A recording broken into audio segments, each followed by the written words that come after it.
the sounds of your heartbeat. I can hear it now. I can hear it now. I hear the sounds of your heartbeat. I can hear it now. I can hear it now.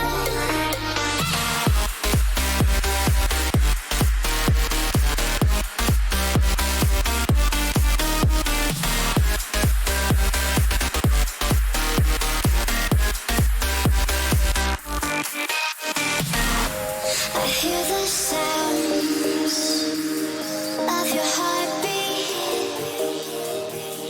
I can hear it now. I can hear it now.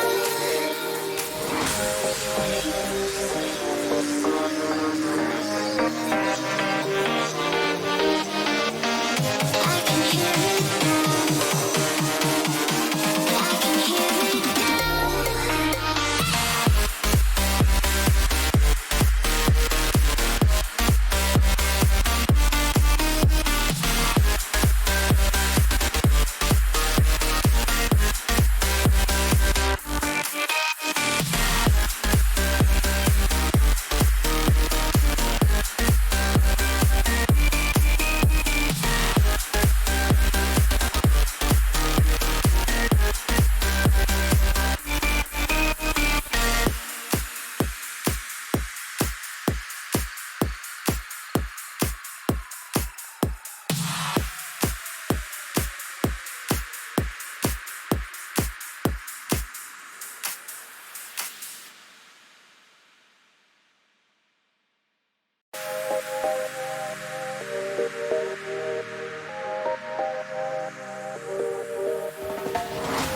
I hear the sounds of your heartbeat. I can hear it now. I can hear it now. I hear the sounds of your heartbeat. I can hear it now. I can hear it now.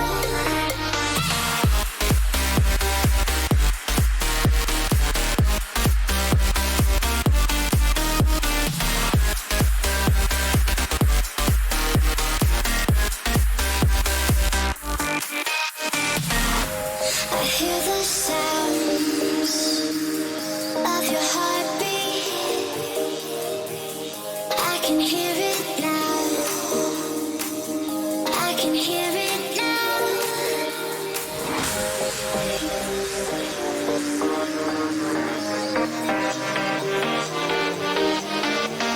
I can hear it now. I can hear it now.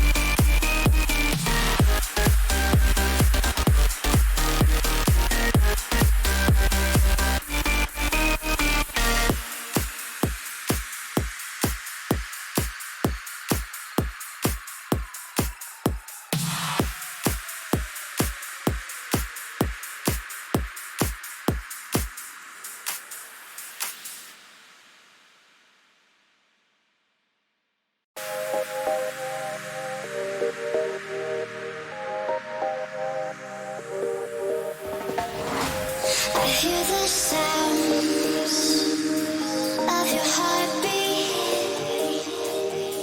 I can hear it now. I can hear it now. I hear the sounds of your heart.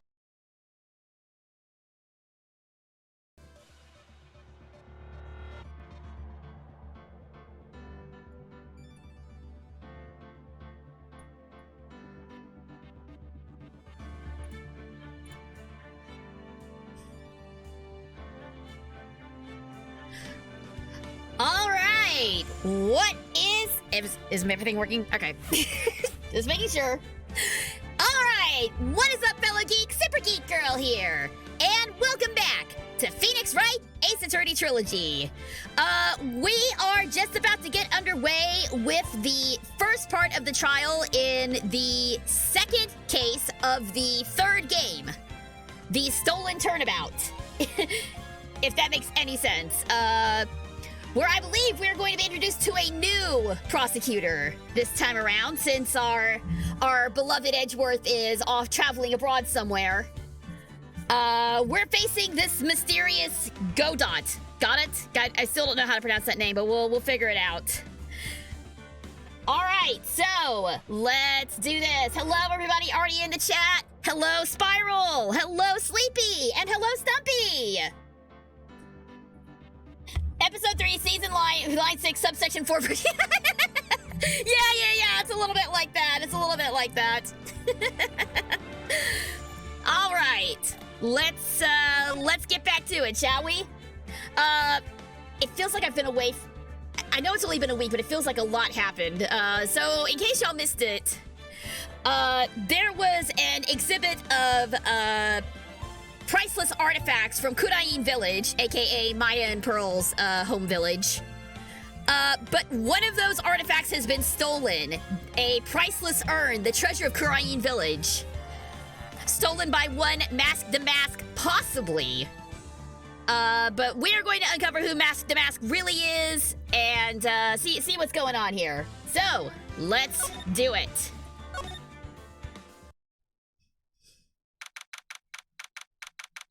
October 13th, 9:36 a.m. District Court, Defendant Lobby, number 4. Hey, Nick! What is it? Is something wrong? Nah, but did you see all the people here? It's crazy! Oh, so check out this Mask the Mask glossy I bought!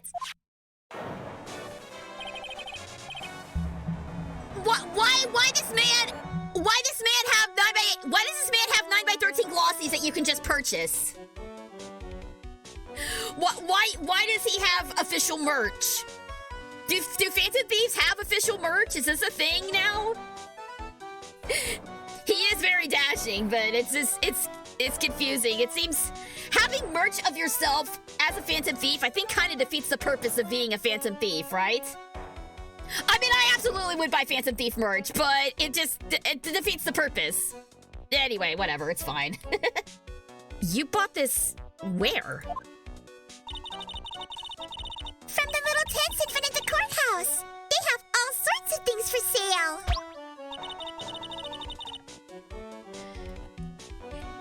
You know I'm a sucker for this kind of stuff. All right, Mask the Mask publicity photo stuck into the court record. Oh, we got an SGG. All right. What do we got today? Please act as Sailor Mars from the classic Sailor Moon anime. Oh, retro-ask. All right. I'm trying to call back to her voice. It's been so long since I've seen the OG series. So basically, you want me to be snotty to everybody, right? Isn't that what Mars's personality was in the OG? Alright, it's been a hot minute since I've seen the OG Sailor Moon, but I'll give it a shot. Let me just pull up my clock here. Yeah, I'm really starting to think I should have a clock on top of the screen when I do these things. Maybe that's something I look into adding later on. I don't even remember Ray's voice for the English dub. But if I recall correctly, at least the way that they wrote her in the classic anime is that she was Usagi's rival as opposed to her friend. They both had the hots for Tuxedo Mask, and she was kind of snotty and rude. Is my recollection of that correct? Because that's how I remember Mars. Personally, Mercury was always my favorite. Mercury and Jupiter were always my favorites, but whatever. I could be snotty 90s anime girl. I could do that for a little bit. I mean, Phoenix Phoenix is kind of snotty himself, so... All right, here we go. Enough stalling for time. 10 minutes with, Sleepy, I'm gonna assume you're wanting Phoenix to be Sailor Mars, right?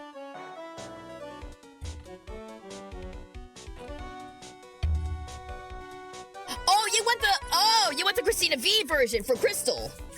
Okay. So this is gonna be played a little more straight. I'm not gonna attempt to sound like Christina V or anything. I can't, I don't think I would do her. Okay. I don't think I could do her voice justice, but I'll give it a try. Yes, Christina V was the voice of Sailor Mars. I am recalling this now. Hey, what's up, Zelda NPC? Welcome. Good to see you. All right, let's see. Just get into the proper headspace here. All right. 10 minutes as Ray Hito. Okay, okay, so you want me to be Mars. You want Phoenix to be Mars. All right, got it. 10 minutes starting now.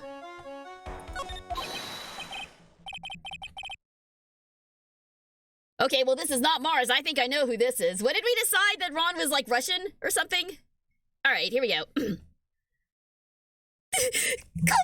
I'm guilty! Throw the book at me! Who's screaming like that? Oh, Mr. Wright! You made it! Yeah, I did. But it doesn't look like things are gonna get any less ugly for you. Is that about right? Because I did it! I am the criminal! Me!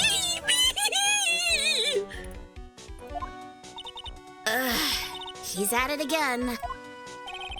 I sent the calling call to Lonely Taylor! I admit it! But you don't have the sacred urn, right? Well, that's true, but that doesn't mean that I didn't commit the crime. Normally, when I say, of course you didn't, I'm being sarcastic. But you? Yikes! Anyway, I admit that I'm guilty. So make sure they give me a guilty verdict, please! I'm getting flashbacks to when Matt Onguard was asking for a guilty verdict at the end of Justice for All, but this is a little too early in the game to be begging to be guilty. Oh, there you are, Ronnie. Bonjour, sweetie. Oh, Daisy, honey, bonjour. Well, actually, I don't really know why I should be speaking French to you. Leave it all to me, Ronnie. I swear I'll protect you. Well, you see,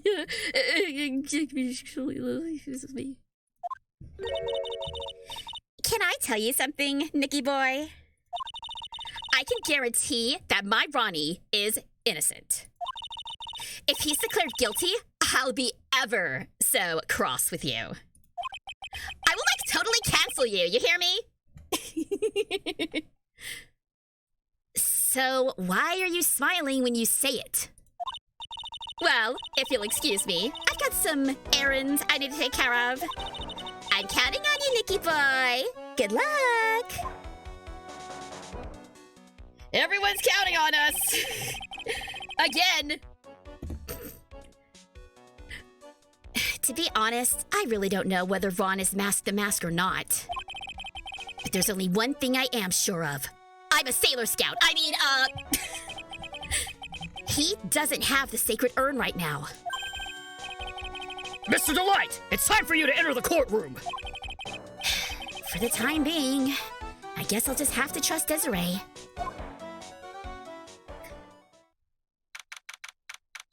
October 13th, 10 a.m., District Court, courtroom number 6.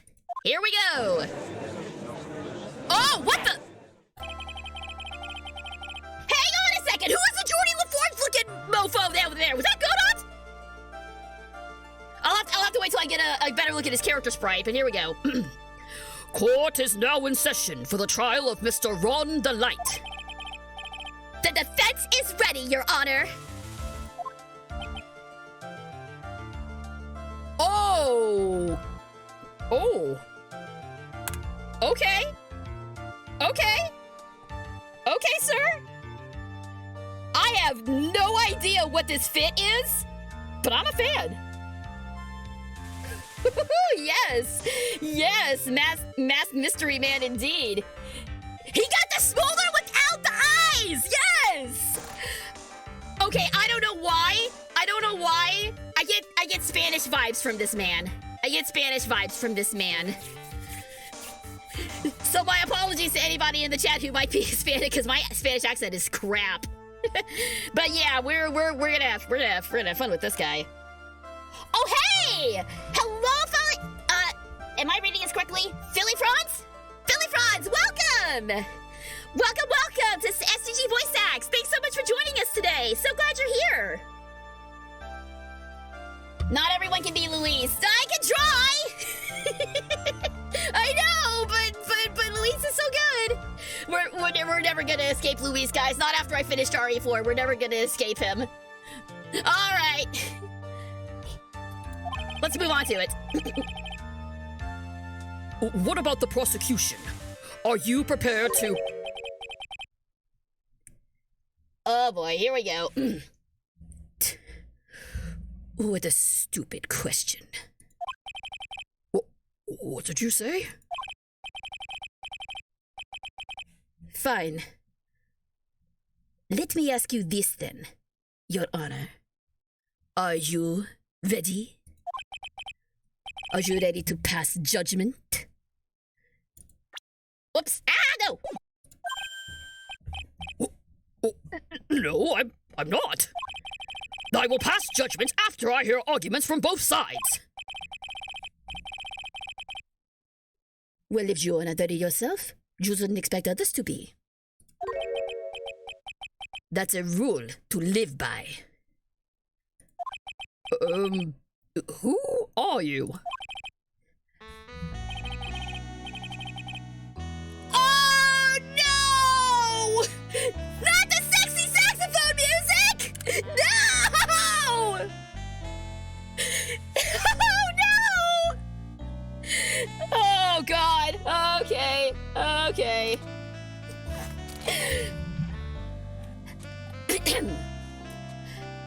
I am Godot, legendary prosecutor. I have never lost a case. He's the one that Detective Atney was talking about. Yes, your reputation precedes you.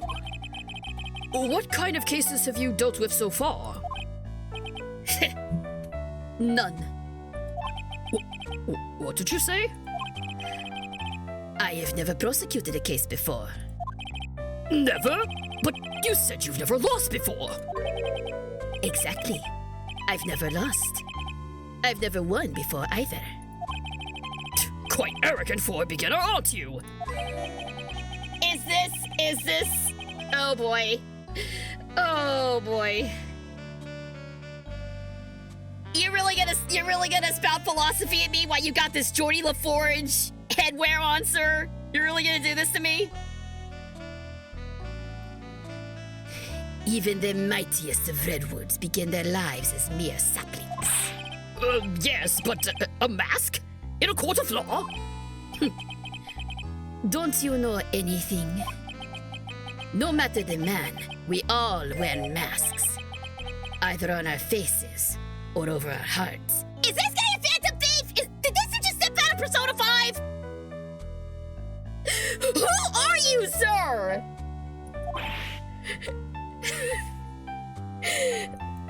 I have only known this guy for 5 minutes and I am already mad over him. Oh boy. Hey, bonjour, Gabe. Welcome. Glad to see you. Yeah, at least Godot looks cooler than Cyclops. Yeah, way cooler than Cyclops. This guy's the real deal, all right, Nick. Why does it seem like all prosecutors are the real deal? So, We finally meet. Mr. Phoenix Wright. Excuse you? Nick, is he a friend of yours? No? I don't have any friends that call me Trite. Just who is this masked man? He's not Tuxedo Mask at all. I've returned from the depths of hell to do battle with you. Well then, Prosecutor Gobo. It's not Gobo, it's Godot, Your Honor. In any case, please give your opening statement. Opening statement? Those things are not fit for even dogs to consume. I have only one thing to say before we start. To you, Mr. Trite. What is it? Are you familiar with the saying, a chain is only as strong as its weakest link? I wonder how much you can withstand before you and your case break in two. Time's up! Thank you for the redeem, Thank you for the redeem, Sleepy. I didn't really get to spend much time as Sailor Mars, but I hope you enjoyed it. Well then, let's hear from the first witness. Hi, Gumshoe! What if you found out he pronounces his name Godot? Is it Godot? I'm saying Godot. He's never had a loss, but he's never had a win either. I mean, is this the kind of logic he's following? The logic of technically you're right, but you're still wrong. Is it this sort of logic that we're gonna have to follow through this game? Uh-oh. Oh boy. I actually imagine his voice for the J. Michael Tatum-esque eloquent speaking. Yes, that's also strong, but to try to do that would be an insult to J. Michael Tatum, because I can't do... I assume you're meaning like a Sebastian sort of voice from Black Butler. But I don't know, I get big Spanish vibes from Godot, whatever we're saying, whatever we're going with. I get big Spanish vibes from him. He's about to hold all the L's. Yeah. My name is, No one has asked for your name, witness. The important thing is what you know. That's all. Start talking. We are listening. Yes, sir. all right, witness. First, let's hear about what you know about the thief that stole the urn. Yes, sir. Oh, you get French vibes from Godot? Yeah, but I already have, like, several French characters that are floating around, so... We already got sort of a French-Belgian thing going on for Atme, so... We'll save French for another time. Alright, here we go. Masks and Masks Crimes. Master Mask is a master thief that first started his crime spree 6 months ago. He's so confident that he sends his calling card before he even commits the crime. This was his 5th heist, and as usual, he sent a card on to Lordly Taylor. His pattern is to always go after only the most precious art pieces. That's why we're sure it was Master Mask, sir. It fits his MO to a T.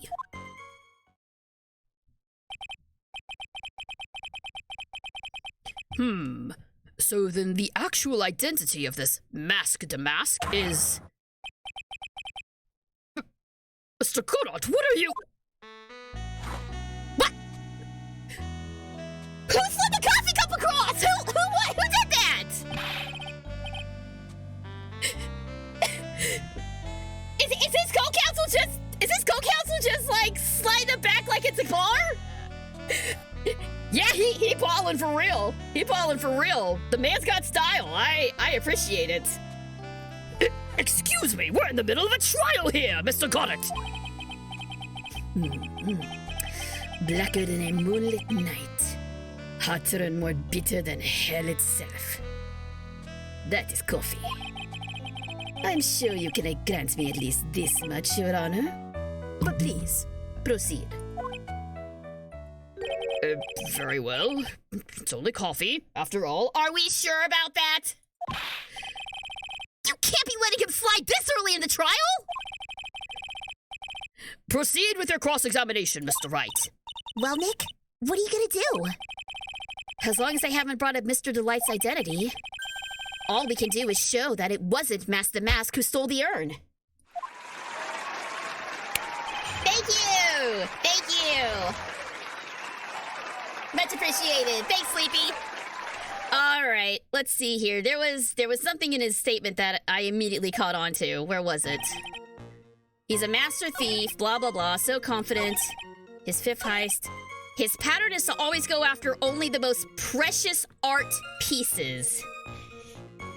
Yeah, about that! The urn has no monetary value, so this does not fit his MO to a T. In no way does this fit his MO. In other words, objection! Can I ask you a little something, Detective Gumshoe? Objection! Thank you, Gabe. Just hearing the little in that question is making me nervous. You said that he always goes after the most precious art pieces, right? That's right, pal. But there's one problem. That's not what he did in this case. The supposedly priceless urn doesn't exactly rise to the level of precious art. What do you mean? Nick, how can you say such a terrible thing? No, I mean from a financial point of view.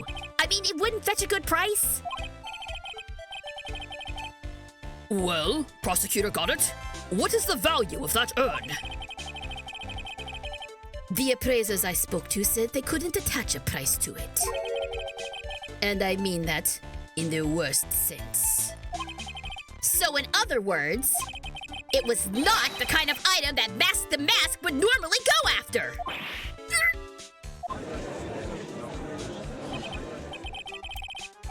If only Phoenix's gay husband was here. Yes, unfortunately, Phoenix's gay husband is abroad right now. Off on parts unknown. We better get a postcard or we better get a real damn good souvenir from all this. If I understand you correctly, Mr. Wright, you're saying that the theft of the sacred urn was not the work of Master Mask. Yes, that's what I'm saying. Actually, all I did was point out the contradiction. The argument made itself, but... Well, first of all, we need to get this issue cleared up. Was this last robbery the work of Master Mask or not? What do you have to say about this, Mr. Goddard?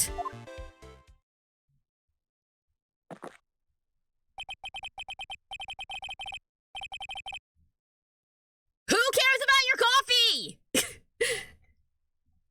This coffee here is my own special blend. I call it Godot number 107. I'm trying to decide whether to cut down on the acidity or the bitterness. That's the only thing I've got on my mind right now, Mr. Trite. What? If you're really a man, you should clean up your own mess. Sorry, but I don't get what you mean. If you're saying it wasn't Mask the Mask that stole the urn, then it must be someone imitating Master Mask's methods. A fake. A fake Damask? Fake Damask? That sounds so ridiculous. But I like it.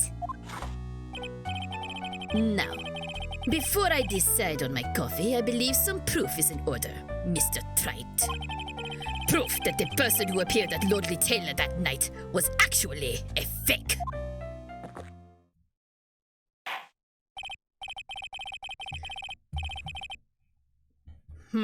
Though I don't approve of Mr. Goddard's behavior, his point is valid. Why do you keep mentioning coffee during a trial? He wasn't able to get his Starbucks run in before he got here. That's what the problem is. He's so focused on coffee because he couldn't do his Starbucks run, so he had to bring all the coffee stuff here to the courtroom. That's what I'm going with. Okay, perfect. We're done here. Prosecution agrees. There's no evidence. It actually, yeah, it is the prosecution's proof. It is the burden of proof right now is on the prosecution, right? Though I don't approve of Mr. Gonnet's behavior, his point is valid. Mr. Wright, we're waiting. Looks like I'm gonna have to prove it. I need proof that the person at Lordly Taylor that night was in fact fake Damask. All right, what do we got here? No. Camera data, maybe? Wait, what was on the security camera photo? Oh, right. This whole... I remember this. I don't remember exactly what about it, but I know this is probably...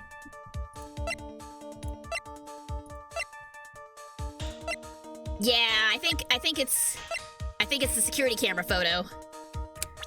Oops. Wrong button. There we go.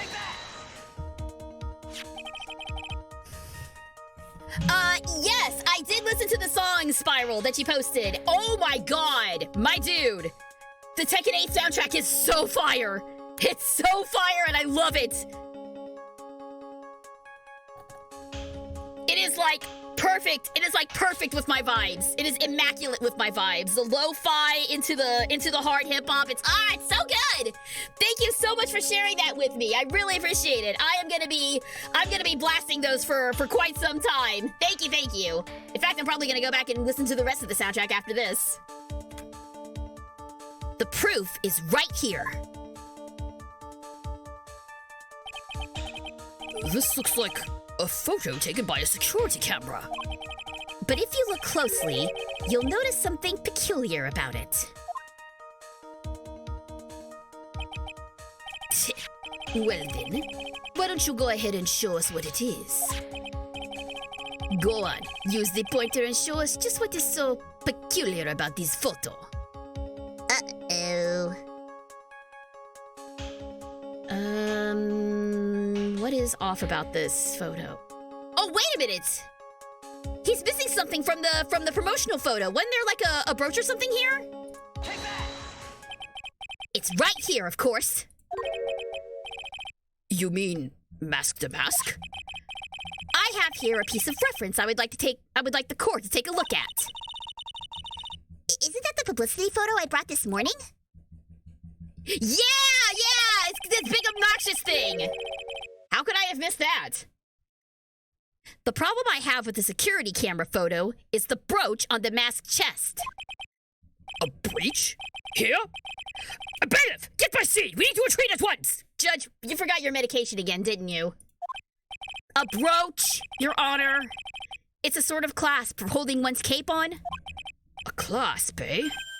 Oh, I see now! But the master masking in the security camera photo... Huh? He has no brooch! That brooch is the same as the emblem on the masked calling card and serves as his symbol. But the thief that broke into Lordly Taylor wasn't wearing a brooch.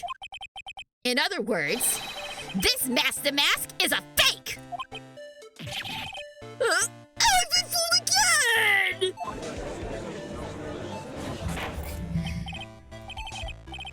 No, the judge is not high. He's just off his meds. Someone needs to go get Grandpa his meds again. Order! It's true! Undeniably true! Detective Gumshoe! How could you have overlooked this? I'm sorry, sir. I don't know how I... Hey, now. If you're gonna have a pity party, invite me too. Mr. Gonnet, you deserve some blame in this too. How could you have overlooked such a large brooch? The brooch you're talking about. Do you mean this? Huh? That's Master Mask's brooch! Where did you find it? Well, I've always had a good nose for evidence. I got it at the crime scene. You're withholding evidence! You're withholding evidence! You can't do that! It was hidden in the shadow of a big female Buddha statue. Buddha statue?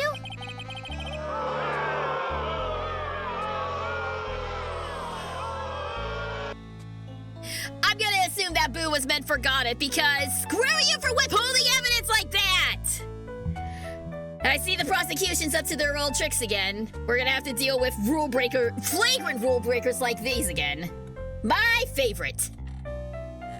Buddha statue? He must mean the Ami Faye statue. Hey, why did you tell me about that, sir? I always put evidence away in my pocket. After all, it's the safest place for crucial evidence. Ugh, this guy is one cool customer. That's your 4th cup of coffee today, sir. You need to cut back on your caffeine intake. It's a little early to be shaken up, isn't it, little lady?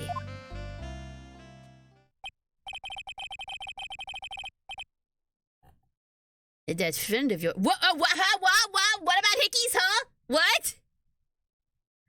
Did I read that correctly? What did he leave hickeys on? That friend of yours left pretty little hickeys on there, too. Hickeys? Figuratively speaking, of course. I am referring to Ron Delight's fingerprints. You can't be calling them hickeys, dude. What the hell is wrong with you? What? The defendant's fingerprints are on the brooch? That's not good. Order! Order in the court! Mr. Garrett, let's see that brooch.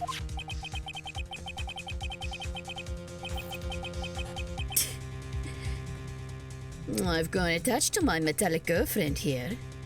Take good care of her. It appears to have been torn off some clothing.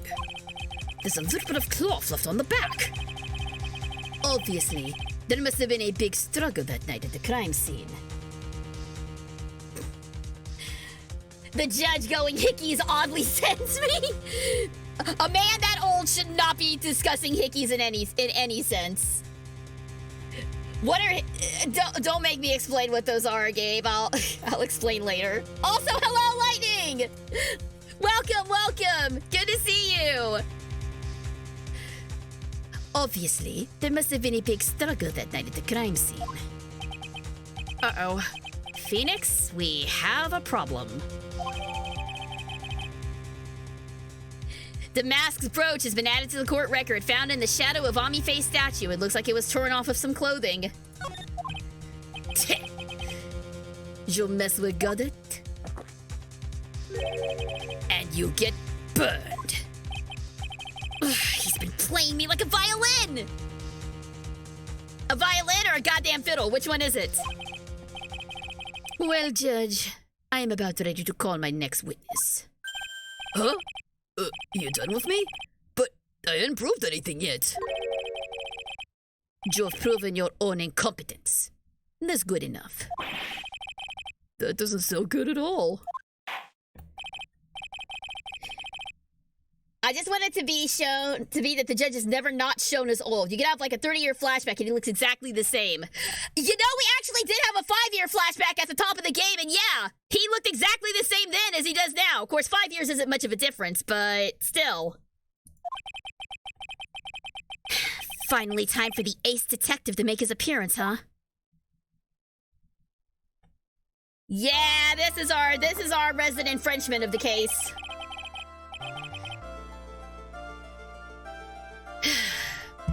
One second is one drip of the coffee pot. Let's hurry it up. Shh! Silence!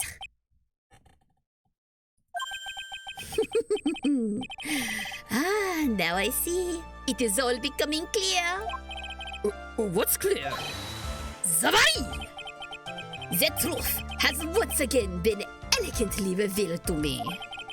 What we have here is a judge and a prosecutor. A coffee maniac at that. Am I correct? Well, yes, that's right. Not bad. Not bad at all. You're the first person that's ever been able to penetrate my secret veil. Oh, come on.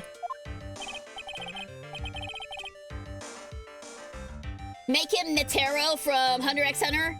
I don't know who that character is. I'm sorry. Well, Sir Prosecutor, let me introduce myself. My name is Look at Me, ace detective and rising star illuminating the heavens. Boy, these two make a perfect pair. They'd either be best friends or they'd tear each other's heads off. I heard that on the night of the crime, you were all alone on security detail. You have heard correctly. My specially made monocle is worth more than 100 Detective Gumshoes. If Detective Gumshoe was worth anything, that is... Don't you disrespect my boy! We stand Gumshoe in this house! I know what your next watch is. You're telling me to watch Hunter x Hunter. There's like 100 episodes of it, though! It's so long! I do kind of want to watch it, though. It does kind of look interesting. I may. Why was this guy all by himself, anyway? There must be some reason. I'm sure of it.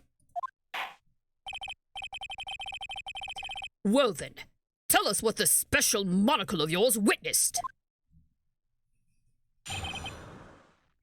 Witness testimony. What I witnessed. It was approximately 1 o'clock in the morning, just after the date changed. That is when my nemesis, the infamous Mask de Mask, dancingly descended upon me. Just as I began to down, the coward struck a fierce blow upon my noble head. Darkness swallowed me before I could land a single strike. And when I awoke, it was gone. 30 minutes later, I used an emergency phone to notify the police. I do like One Piece, yes, but most of my knowledge from One Piece comes from compilation videos that I've seen on YouTube.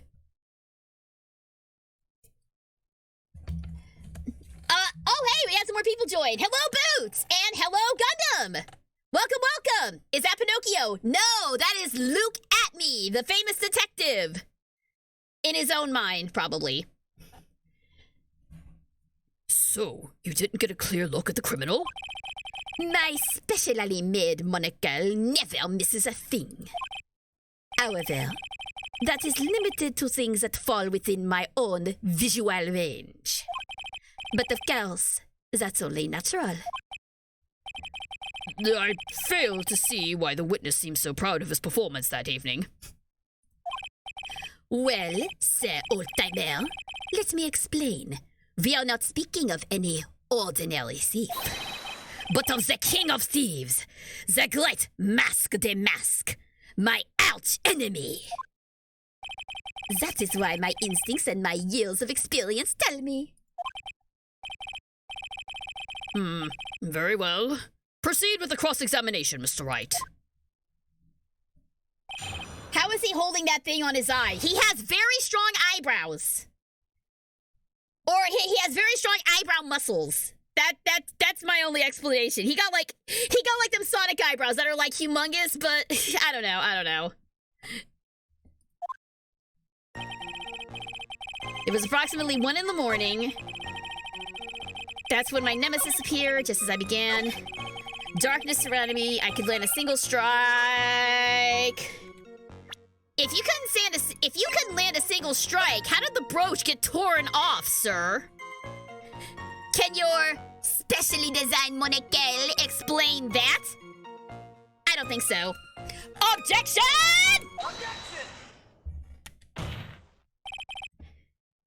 Mr. Atme, Could you take a look at this with that special monocle of yours? Aha! All this belongs to that criminal mastermind, my arch nemesis, Mask the Mask. It is, in point of fact, Mask the Mask's brooch. It was found on the floor of the basement warehouse. I wonder how that happened. Elementary, my dear lawyer. Obviously, it wasn't glued on well enough. Not quite. It clearly shows signs of having been ripped off a piece of clothing. Ripped off? Aha! We can only deduce that the thief struggled with someone that night. That's the only thing I can think of. And there's only one person that was in a position to have a struggle with the thief. The only person that was on security duty that night. You, Detective Atme!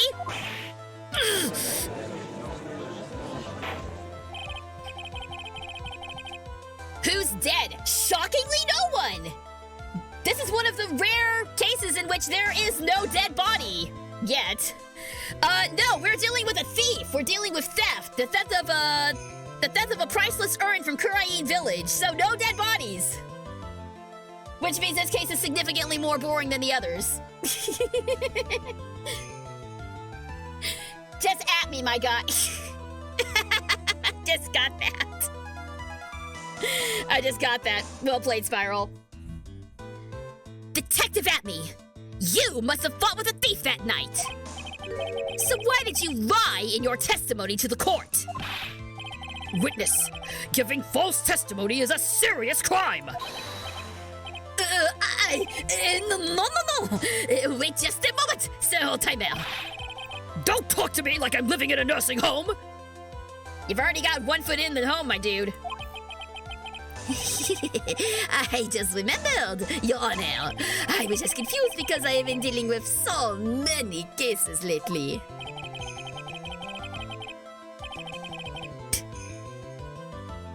The true measure of a man is in the amount of work he does.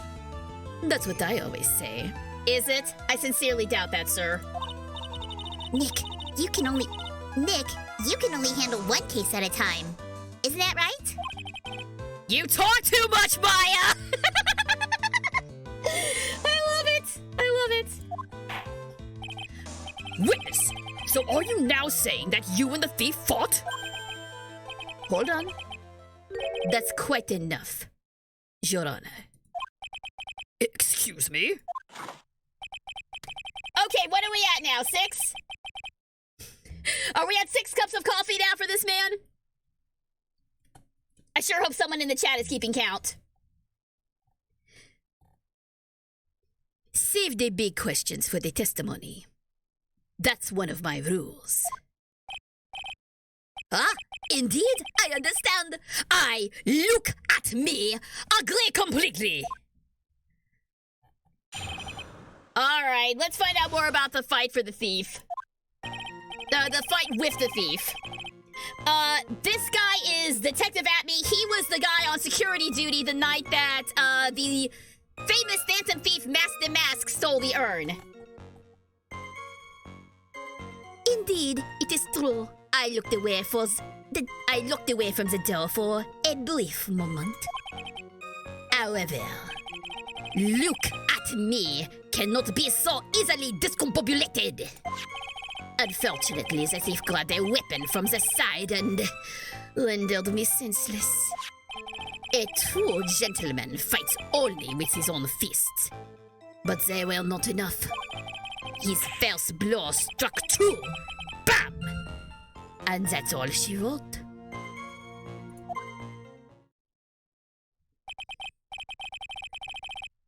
So in the end, you did clap the clip. Blah, blah, blah. Having trouble talking today. So in the end, you did catch a glimpse of Master Mask. Correct. It was during his third crime that he struck me from behind. It seems that my memory has become a tad jumbled, so to speak. Wait, third crime? This is his fifth, isn't it? Don't let totally forget that, chat. That might become important later. Well, that's certainly understandable. I myself always get confused about which testimony goes with which case. That's really bad! That's really bad for a judge! Yeah, thank you, Phoenix! Thank you! That can't be good.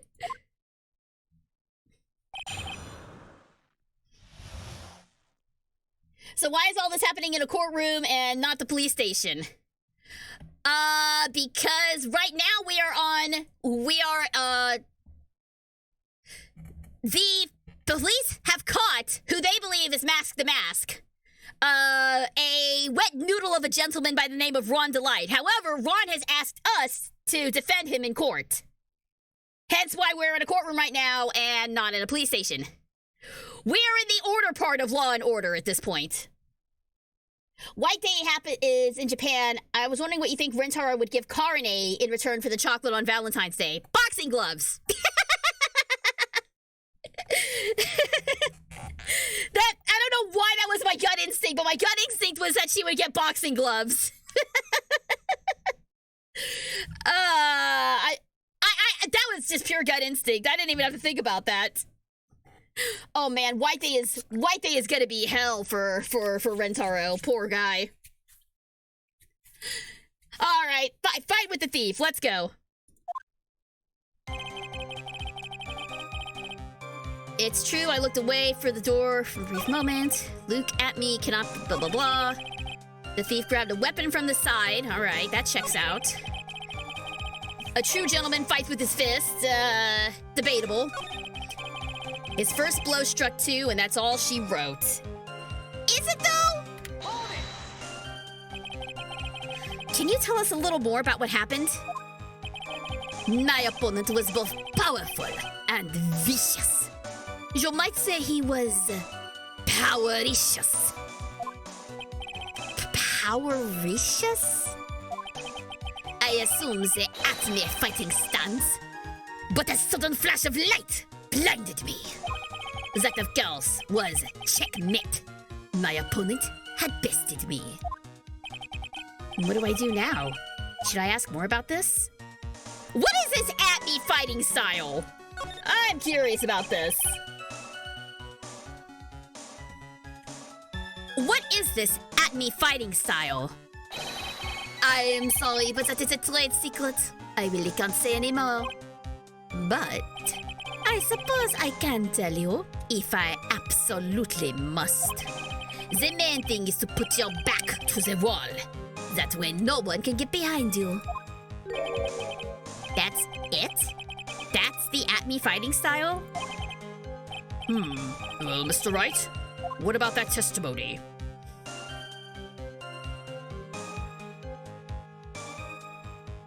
If his back was against the wall, how did he get hit in the back of the head? No. That was important. That was good to know. Yeah, come at me, bro.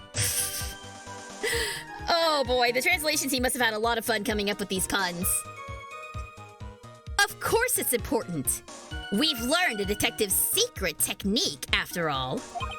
Yes, indeed. I'll remember to use it if I ever take a walk alone late at night. And always have your keys in your hand so that you're ready to punch somebody with your keys, and always walk with a buddy, and never listen to music all by yourself, and blah blah blah blah blah blah blah. All this safety stuff. Why the heck is he eyeballing me like that? It's creeping me out. Now then, witness. We'll go ahead and add that secret information to your official testimony. I put my back to the wall to fight, but the thief's blow landed upon my third eye.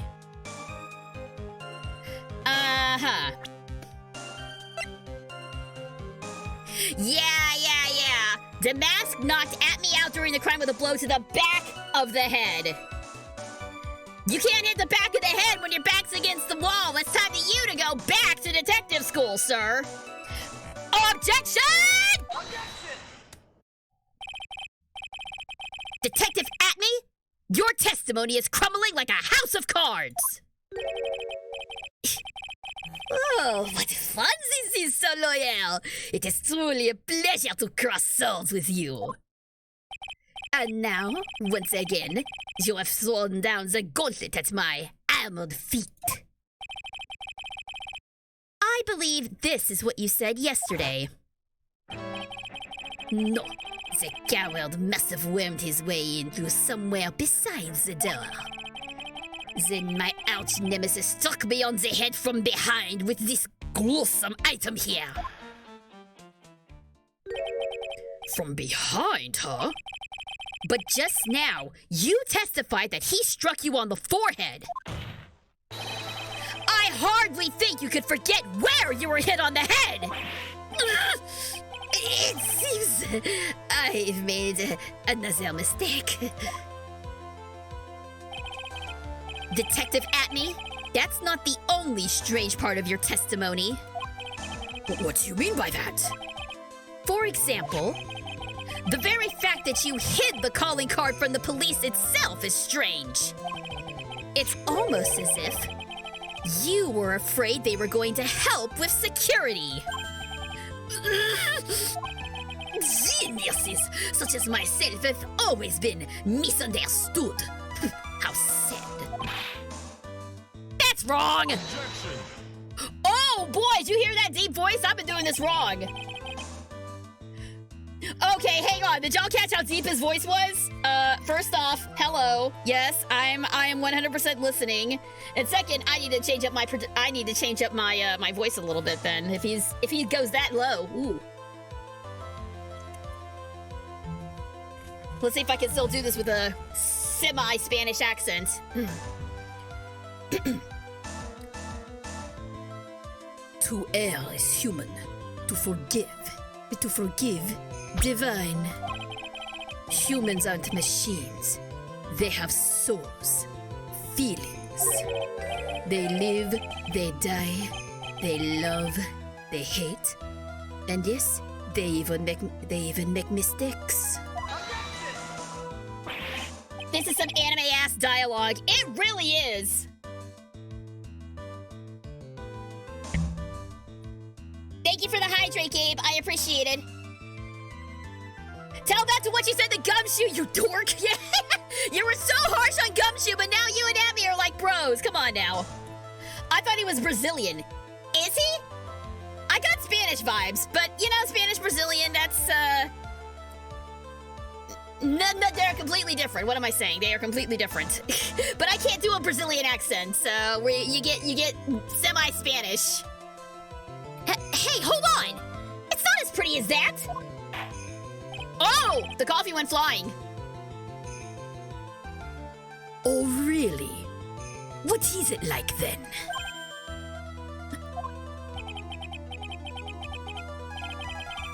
Always chase a riddle down to the end. That's one of my rules. I'm having real trouble placing Godot's voice. Sorry, guys. This is it. This might just be my chance to turn things around. Mr. Wright, what exactly is it that you're asserting? Very well, Your Honor. The defense asserts that... I had a feeling it was this from the very start. Mr. Atney is Mask the Mask! The answer is simple. It's all clear to me now.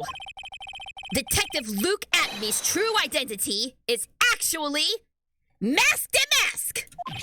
Yeah!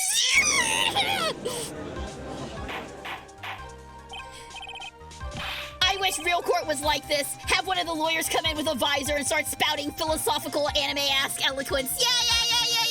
That'd be so good! Not the coffee, that's liquid gold.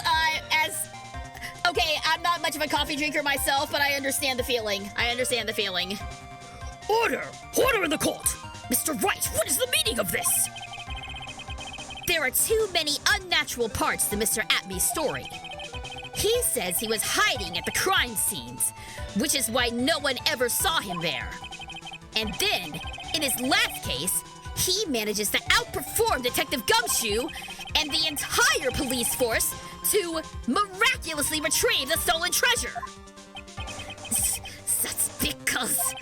I analyzed the clumsy data and made an exquisitely elegant deduction. I picked up the clues that the police overlooked in order to arrive at a... Oh, please. The explanation is far simpler than that, Detective Atme. The truth is that you are, in fact, Mask to Mask! But Mr. Wright, this photo, it clearly shows Mask to Mask. The security camera belongs to the Lonely Tailor department store. He shouldn't have been able to manipulate it. He didn't need to manipulate it. He gained access to the warehouse under the pretense of providing security. Then he simply dressed as the thief and stole the yarn! So, the ace detective is actually an ace thief. Is this true, witness?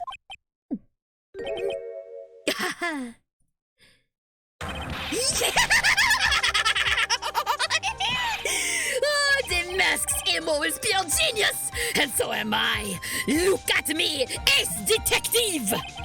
You're very clever to have come to such a conclusion. I am impressed, so loyal. What? Witness, you're admitting it? Nick, now's your chance. Yeah, time to put the last nail in this guy's coffin.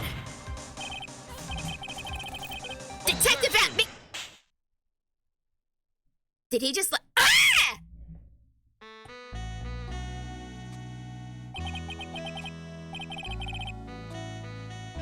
I'm sorry, how hot is that coffee? How hot was that coffee? Did that man just throw scalding coffee at us? Call the trial off! We got third-degree burns here! What is wrong with you, dude? Come on! What? Yes! Why do people get away with assault in this courtroom?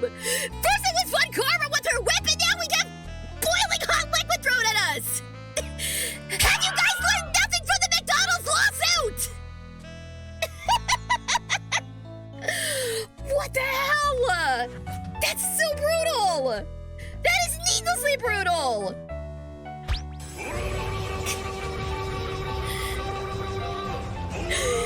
Not the order with the boiling hot coffee. Oh no. Oh my god. All right. I need to get over this. Stop hurting, Phoenix. Stop hurting it, please. I also gotta work on this Godot voice. Hey, what's up, Kid Anime? Good to see you. Blood 102 is fighting coffee. Yeah. Oh man. Godot Blend number 102.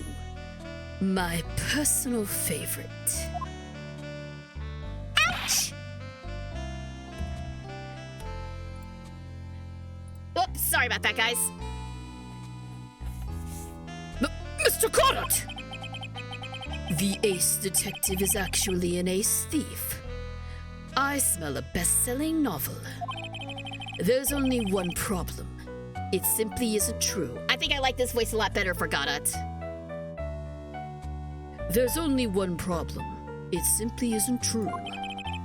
But, Mr. Godot, Mr. Wright has made some very strong points, and I really think we ought to get that coffee cleaned up before it starts to leave a scar.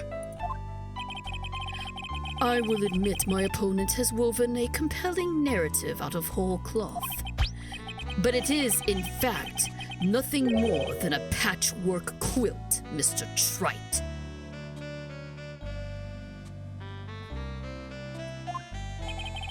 Up, we gotta save your game. Okay. I'm gonna save real fast.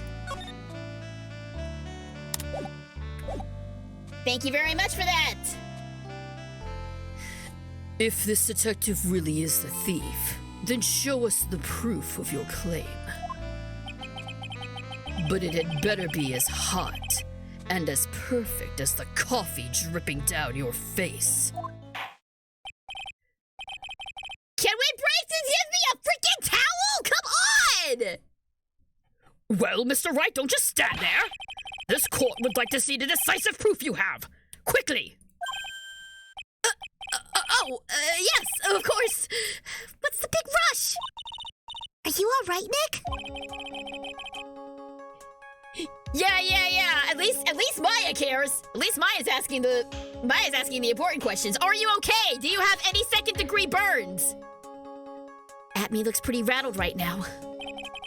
I'd like to finish this right now if I can. But can I really do it? It's a trap! The decisive evidence that proves Mr. Luke Atme is in fact Master Mask is... nothing that we have, I'm afraid. Has yet to be found. Proof? Of course, I've got nothing.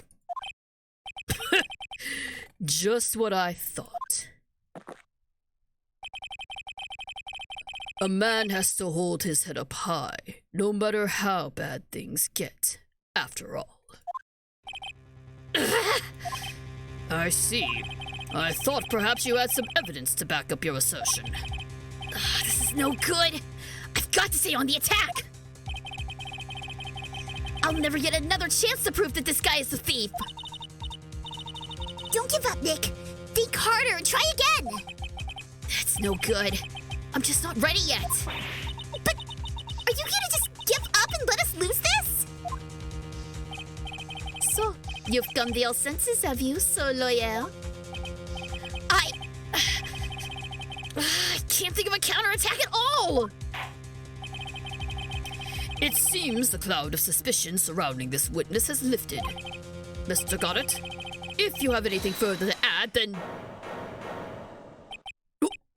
Who? Hey! Desiree with the assist!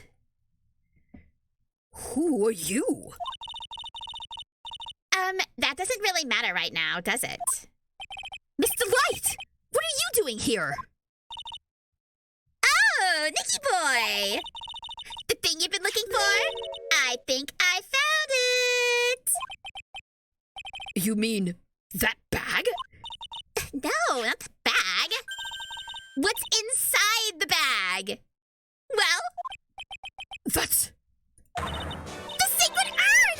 Nick, it's the urn! Hey, she found it!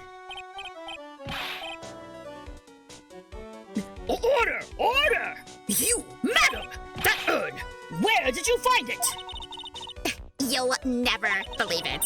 It was in the office of Mr. Fancy Pants Ace Detective, Luke Acme.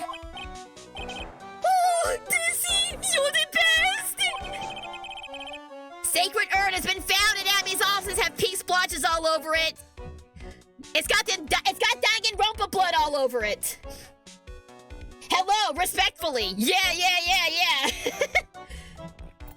You know, it's weird. This game has simultaneously some of the ugliest character designs I've seen, and also some of the best character designs I've seen, as in the case of Miss Desiree Delight over here. Hello, madam. Well, how do you explain that one, Mr. Atme? Even you are gonna have a hard time weaseling out of this one! Objection! Pathetic. Mr. Goddard, do you have something you wish to say? Yes, Your Honor. It simply amazes me how quickly times change. In the old days, a man was to be taken at his word. It's truly sad. You're still denying that Mr. Atme was involved? Before casting aspersions at Detective Atme, consider the young lady here. Your name is Desiree. Desiree Delight. Is that correct? Yeah? What about it? Okay, we're up to 7. We're up to 7 now. How charming. The lengths that a woman is willing to go to save her husband is truly inspiring. What are you insinuating? As the wife of a criminal, you could have discovered that stolen urn anywhere. Including the office of the good detective here. Uh-oh.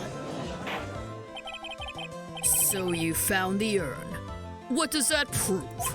It certainly doesn't prove where the urn was before you found it. What? I just brought it here from the detective's office! Please, madam. This town is already filled to the brim with lies. Any more could only compound the tragedy we have been witness to. You're wrong! I would never do such a thing! Mr. Light! Please, Nicky boy, you've got to help me talk some sense into these people! There must be some way. I've got to prove that urn was actually in the Acme Detective Agency. Fingerprints! Yes, unfortunately, Gundam, she's already taken by an absolute wet noodle of a man, whom I also love. A power couple, to be sure. I can prove where the urn was by the fingerprints on it. Fingerprints, eh? Oh, come on now! Well, now you're really making me laugh, Sir Loyal. Fingerprints indeed. May I go on? Good. Now, it would be perfectly understandable if my fingerprints were on the urn. After all, it was I who was guarding the urn in the first place. In any case, I am always in the habit of wearing gloves, as you can see. So unfortunately, my fingerprints wouldn't be evidence of anything.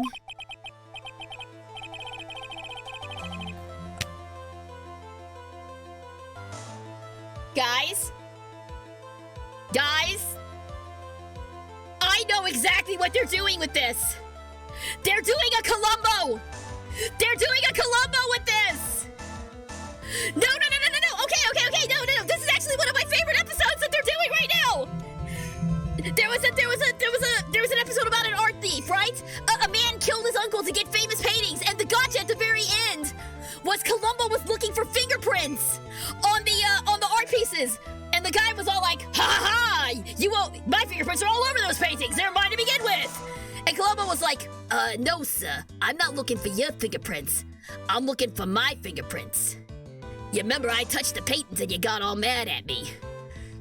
And then the guy was all like, no, you must have put your fingerprints there right now. You did it just now.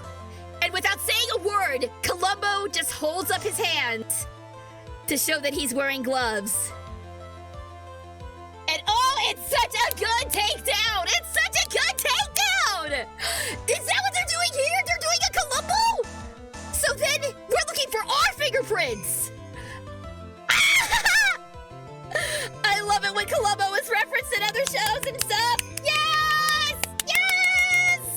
Oh boy, I'm gonna have to go back and watch this episode now. I'm nerding out about Columbo. Sorry, you'll have to excuse me. Columbo's the best. That is so... I'm so happy that they brought that back. You know, F it, we're rolling with it. Even if it's not right, we're gonna roll with it. What about it, Mr. Wright? This witness's fingerprints would be nothing anyway. Nick, what are you gonna do now? I've come too far to turn back now. Atney must have brought the urn back to his office yesterday.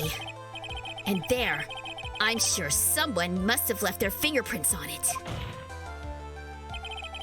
The defense proposes that the fingerprints of this person should be on the urn. We're not looking for your fingerprints, Atney. We're looking for mine! So what is all this fuss about fingerprints anyway? Mr. Atney, do you recall the events of yesterday? Hey, Nick, come on, open it up! Hey, wait a minute, we can't just open his private property. Don't be such a fuddy-duddy. This is an important investigation. Well, what's in there? Hang on a sec, I'm taking it out now. Whatever it is, it feels kind of hard and smooth. Well, hello there. By nerding out, you mean geeking out. Oh, you're right! Yes, I'm geeking out about Columbo. I am, in fact, Super Geek Girl. Thank you for reminding me to stay on brand. At any chance I get to geek out about Columbo, I will 100% take it, because Columbo is the best. It's true that I didn't get a chance to look in the bag at that time, but I did touch what was inside. What? You touched it? And I remember it very well. It was smooth and hard. Well, that was just... Make your own joke there, folks. Fill in the blank on your own. Your Honor, I'd like the court to examine the fingerprints on that urn. If my fingerprints are on there, then it proves that the urn was in Detective Atney's office. Objection. Where can I watch Columbo? It's on Amazon Prime. I mean, I actually have the box, the complete box set, including all of the made-for-TV movies, because I am a geek like that. But it is on Amazon Prime. The first 7 seasons are on Amazon Prime. Go watch it! Everyone within the sound of my voice, go watch Columbo! It's awesome! After my stream, though. After my stream. Well, even if your fingerprints are on the urn, it still doesn't prove when they were put there, does it? Of course it does. What did you say? Careful, he might throw hot coffee at you again. It's not what I say, but what Adrian Andrews, the person in charge of the exhibition, said. I polished it until it was just about glowing. I thought maybe I could make it look more valuable. If she polished it that much, she must have removed any and all fingerprints on it. And the only chance I had to get my fingerprints on it after that was yesterday at the Acme Detective Agency. This blend, Goldot Blend number 107. I've decided it's a little too bitter after all. Hey! He's bringing his supervisor!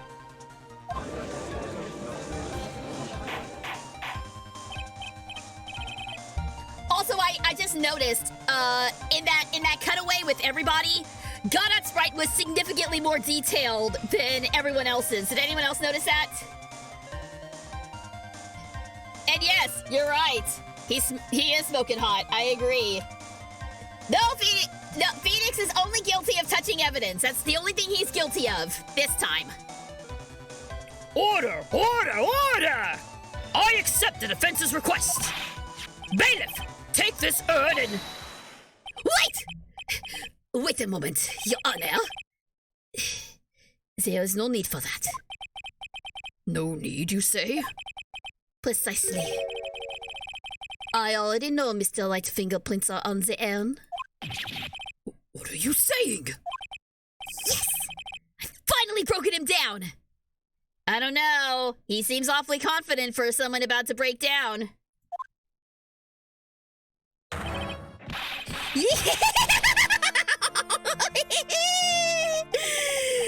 Take a good look, everyone! Unable to find a rival worthy of my genius, I was forced to create one by myself! There's the breakdown. Here I am, the tragic clown! This guy's nuttier than a fruitcake. You see, it was me all along! I am the one and only Mask the Mask! I hope you all enjoyed my little performance!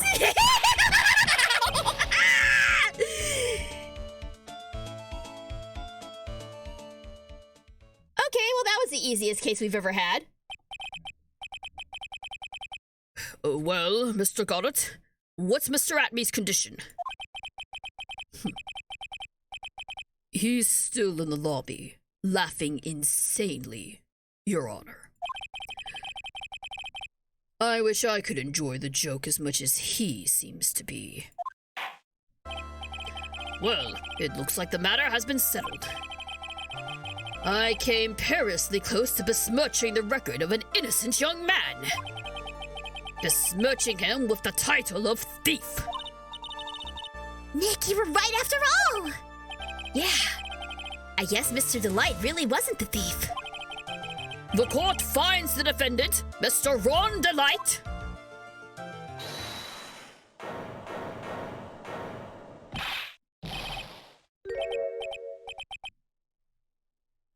Buddy, what are you doing?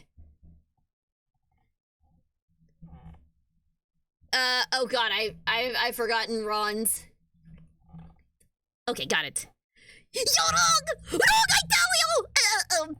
I mean, not exactly wrong so much, but not exactly not right. This is what I was going to say. Oh no, he's not. No, this can't be happening. Not again! The thief. The sneaky, odious thief who's been stealing all the treasures. It's me! I'm him! I'm the one you want! I'm the thief, I tell you! So do it! Pronounce me guilty, please!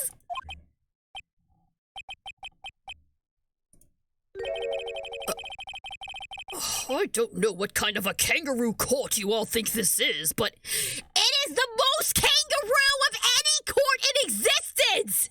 That's what kind of kangaroo court I think this is!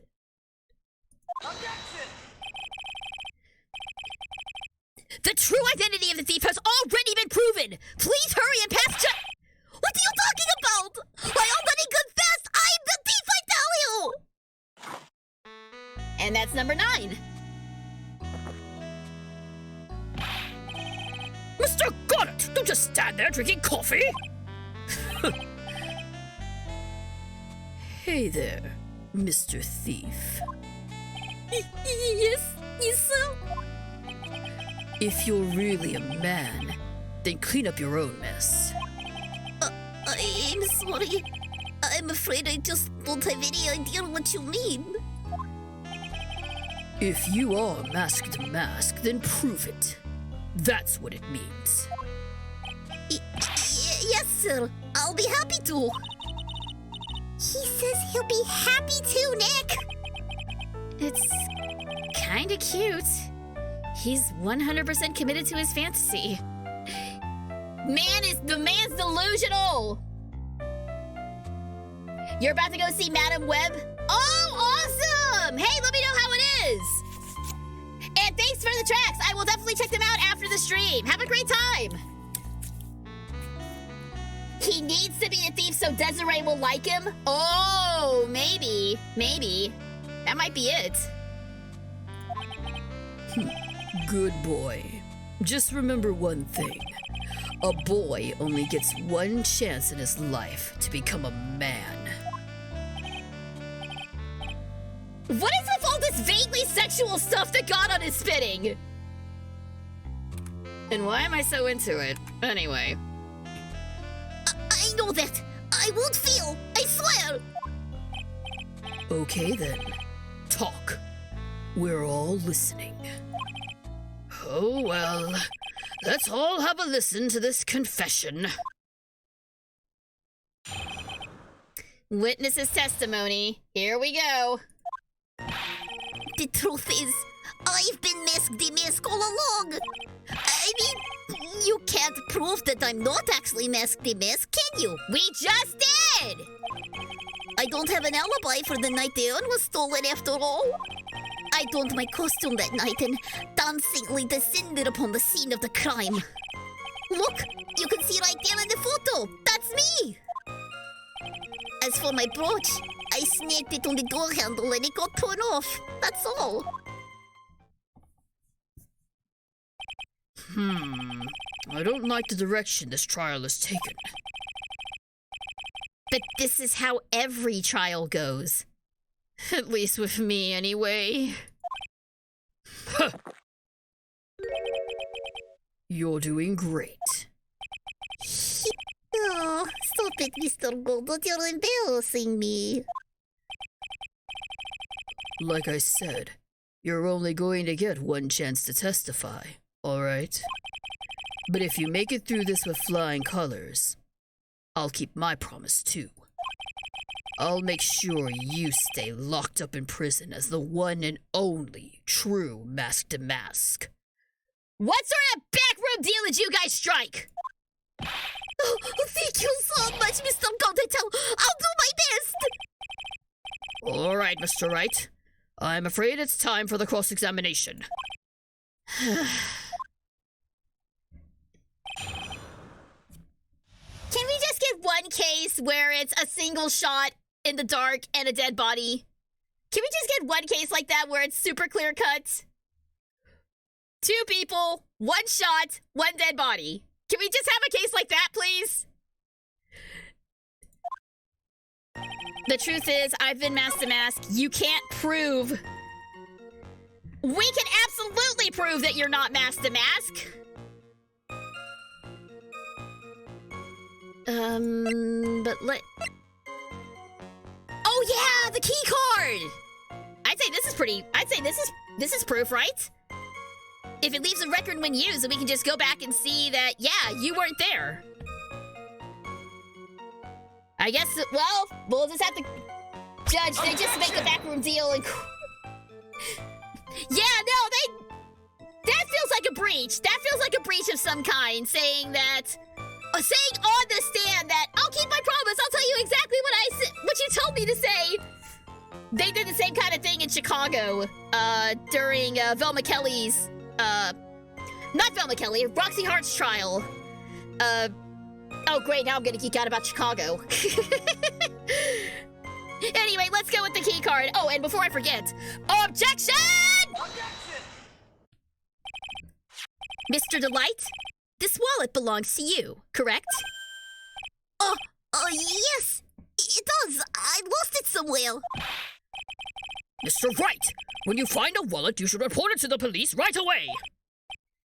No, you don't understand. This is an important piece of evidence. I still love this Wright so much. This goofy smile. Evidence? Mr. Delight, when did you first notice that you had lost your wallet? Let's see. I think it was on the night of the crime. But I know I still had it when Desi and I went out for dinner. This wallet was found at approximately 1 a.m. at KB Security headquarters. What? Well, surely you're not serious. Yes, I am serious. This proves that Mr. Delight was, in fact, at KB Security that night. No! So if the defendant was at KB Security at 1 o'clock in the morning, then that proves that he has a watertight alibi. Furthermore, considering the distance between Lordly Taylor and KB Security, it would have taken 30 minutes to get there by car. According to Larry, anyway. Well, Mr. Goddard, do you have anything to say?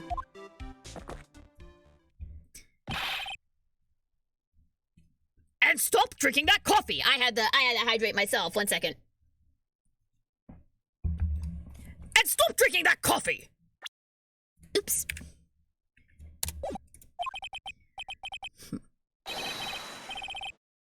Come on, Mr. Thief. Don't let this guy beat you. Tell him why he's wrong. You're the only one who calls me thief, Mr. Goddard. Alright, I'll try. I'll do it, I will. He's really got Mr. Delight all worked up. Yeah, he's like a kid at his first day of school. Look, it's just ridiculous. Why would I have dropped my wallet at KB Security? Someone must have planted it there to make it look like I was there and not at the heist. Planted it there? He's really reaching now. Mr. Delight, you probably dropped your wallet when you took it out to use this, didn't you? the key card to KB Security's CEO's office. That was a pretty good try, Mr. Trite. Unfortunately, you've overlooked one small thing. What? Motive, of course. Why would this thief go to KB Security in the middle of the night anyway? Well, Mr. Wright, it looks like you need some more evidence after all. Stupid kid! I do need a laugh track, you're right. Maybe I'll add one before my next stream. That's a good idea. Now then, let's see your evidence. The evidence that shows why Mr. Delight went to KBN Security at 1 a.m. that night. Well, it was because of the blackmail letter, right? Mr. Delight, I believe you've seen this before, correct? What is it? A blackmail letter.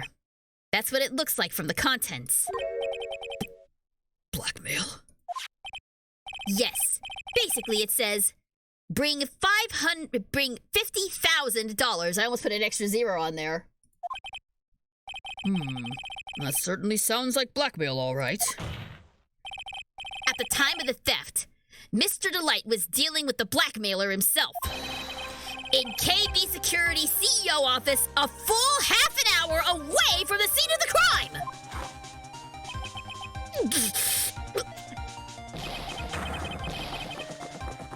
Oh, he's chugging! He's chugging now! He's chugging now! Order! Order! Order! So when the theft of the owner occurred, the defendant was at KB Security. It looks like a perfect case for the defense. Objection!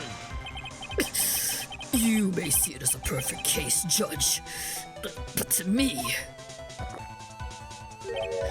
Well... Let's just say that my Godot blend number 107 impresses me a lot more. What are you trying to say? You say the thief was being blackmailed by the CEO of a security company? But did you actually investigate this CEO at all? Huh? Well, no, I guess not.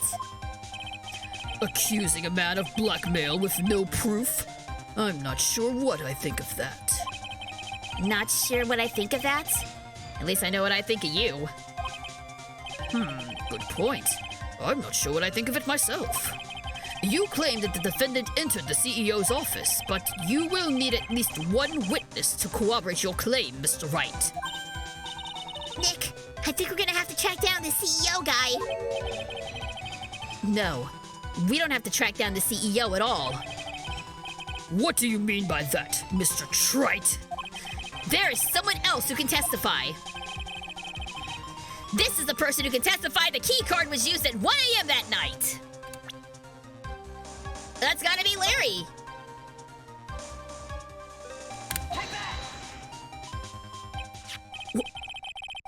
Who is this useless-looking young man? You don't remember him, Your Honor? Not exactly. But just looking at his picture makes the bile start to rise in my throat. Ouch! It looks like he doesn't remember the case from 2 years ago. He probably blocked out that memory on purpose. Anyway, this man was working as a guard at KB Security that night. Oh?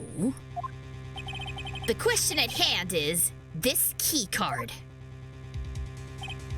Yep, that's the card they use in the building I work. According to the serial number, this one is for the CEO's office. You need it to get into that room, and every time you use that card, it leaves a record. Yeah, it tells you exactly who entered the room and when.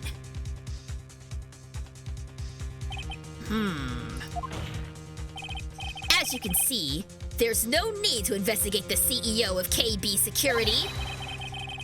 We should be able to discover the truth simply by analyzing this key card's data.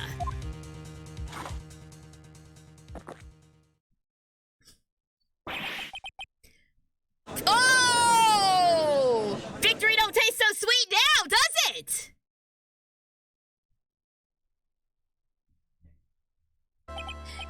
That is gonna do one because I don't want to damage my microphone.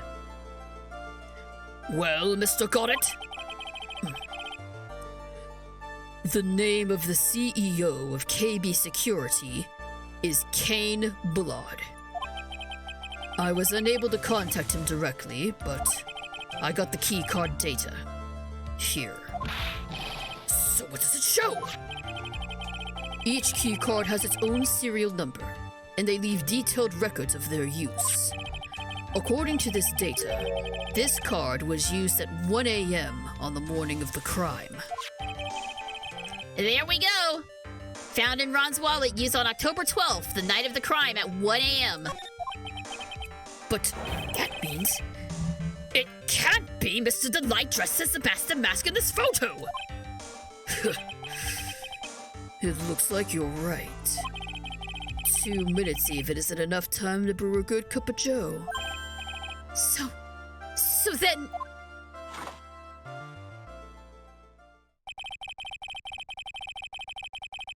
Ron Delight was clearly in the office of KB Security's CEO at the time of the crime. The prosecutor's office is ready to admit that fact. Therefore, it's impossible for the defendant to be Mask de Mask. Good job! You did it, Nick! Nailed it! That's enough! I came perilously close to besmirching the record of an innocent young man! Besmirching him with the title of thief! Really? You don't seem to care about besmirching other people with the title of murderer. What's wrong, Your Honor? I'm ready to pass judgment, but before I do that, do you have any further objections? No, Your Honor. Very well. The court finds the defendant, Mr. Ron Delight, Not guilty! Yay! We did it! What a short case. Court is now adjourned. Yay! We did it! Good job! Good job, everybody! Bravo! Bravo! October 13th, 2:24 p.m. District Court, defendant lobby number 4. I thought of new voice actors that could be in a Sonic game, like having Sarah Ragsdale as Cream. Her Shizuka voice fits so well. That would be good. I mean, I think Michelle Ruff does a great job as Cream already, but it's surprisingly difficult to do a high-pitched voice like that. I used to be able to do one. And then time and age and constantly screaming in the booth brought my voice down to a lower register. But yeah, that's not a bad choice. Nick, you did it! You were right after all! Actually, I'm a little bit ashamed of myself. Nicky boy! Oh, Miss Delight. I knew you could do it. I believed in you all along, Nicky boy. I don't know how I could ever repay you. Aw, shucks. Thanks, Miss Delight. I just know I'm blushing. Congratulations, Mr. Nick! Oh, pearls! Why do I have a bad feeling about this? Oh, that's why. Who is this woman? Oh, she's nobody. She's just, You're busting! How dare you do this in front of Mystic Maya! You should be ashamed of yourself! Ouch! She slapped me! Pearly. This woman is Miss Desiree Delight. She's our client's wife. Mr. Nick! yes. You're even worse than I thought! Going behind the back of your own client! No, someone please correct the child. No, you've got it all wrong! I'll never forgive you! Ow! A double slap? Well, anyway, all's well that ends well, right? No, I just got slapped 3 times for nothing. We got the sacred urn back, and the thief has been caught! You're so right. And it's all All thanks to Nicky Boy here. But actually, it was you, Miss Delight, that brought us our urn back. Thank you from the bottom of my heart. Oh, please. You're embarrassing me. If we won the case, Then why does this guy still look so glum? but I am the thief. Actually, what's the point now? What is it, honey? I did my best for you, Ronnie. I know that, and I appreciate it, Dizzy. But the thing is... Come on, give the kid some time. I got it.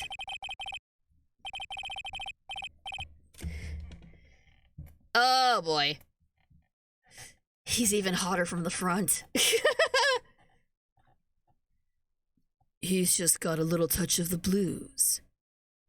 You know about feeling blue, right, amigo? Mr. Goddard, what are you doing here? Oh, come on. I just came here to say thanks to my newest buddy. You, Mr. Trite. Maybe you should learn my name before you call me buddy. Well, playtime's over. Huh? Early this morning, the body of Kane Bullard was discovered. Okay, I knew there was gonna be a murder! I knew it! I knew it! Kane Bullard? Where have I heard that name before? Isn't that the name of the CEO of KB Security? Wait, Buddy? The estimated time of death was 1 a.m. on October 12th. 1 a.m. on October 12th? You don't mean... That's right, amigo. Oh my. At the same time that a cheap little urn was being stolen, the CEO of KB Security was being murdered. So then... what are you doing here? Oh, come on. You figured it out already, haven't you, amigo? Or have you already forgotten about that piece of info I helped you out with today? Helped me out? What? On October 12th, at 1 o'clock in the morning, Ron Delight was in the CEO's office, the scene of the murder. After getting that blackmail letter, he must have been imbrued with utter rage. What are you saying? Imbrued with rage? Come on, don't tell me you didn't know. Ron Delight was once an employee of KB Security. He was a professional security guard. An employee of KB Security? It looks like the alibi that saved him from being convicted as a thief is going to be the noose that gets him hanged. Kind of an anti-alibi. No way! He can't be the thief because he was at the murder scene when the murder occurred. No! That's a lie! It can't be true! But I am a thief, I tell you! Ron Delight, you're going back to prison again. This time, the charge is much more serious. This time, you'll be tried for murder. What? This can't... This is impossible!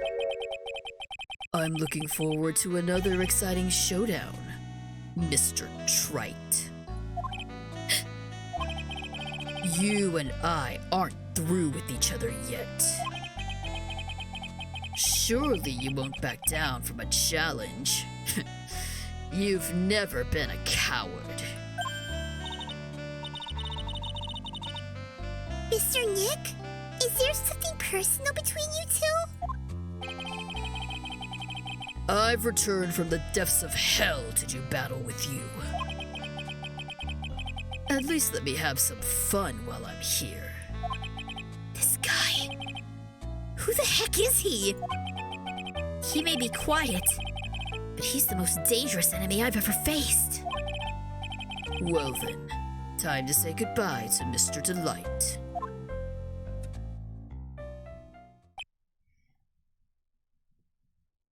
Oh no.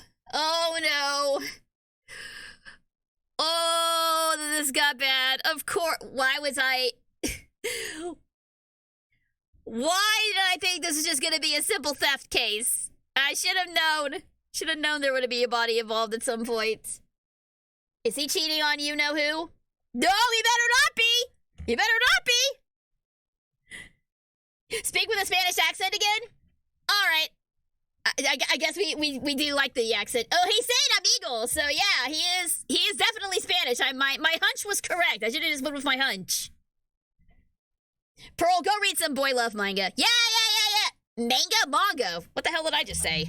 That's what I was saying. Okay, so Gundam, I think you might have missed it last time. Basically, the reason that Pearl is so obsessed with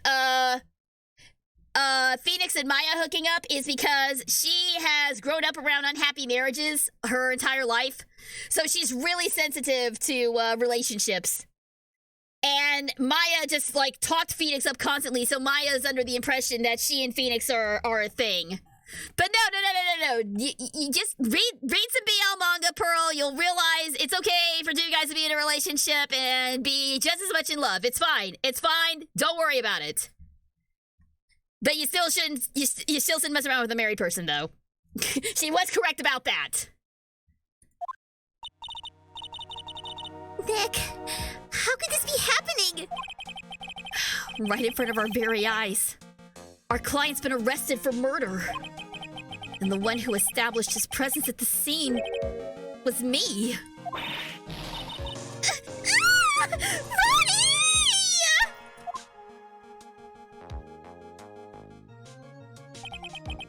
Arrested for murder on the very same day he's declared innocent of larceny. What the heck's going to happen next? Well, let's just find out.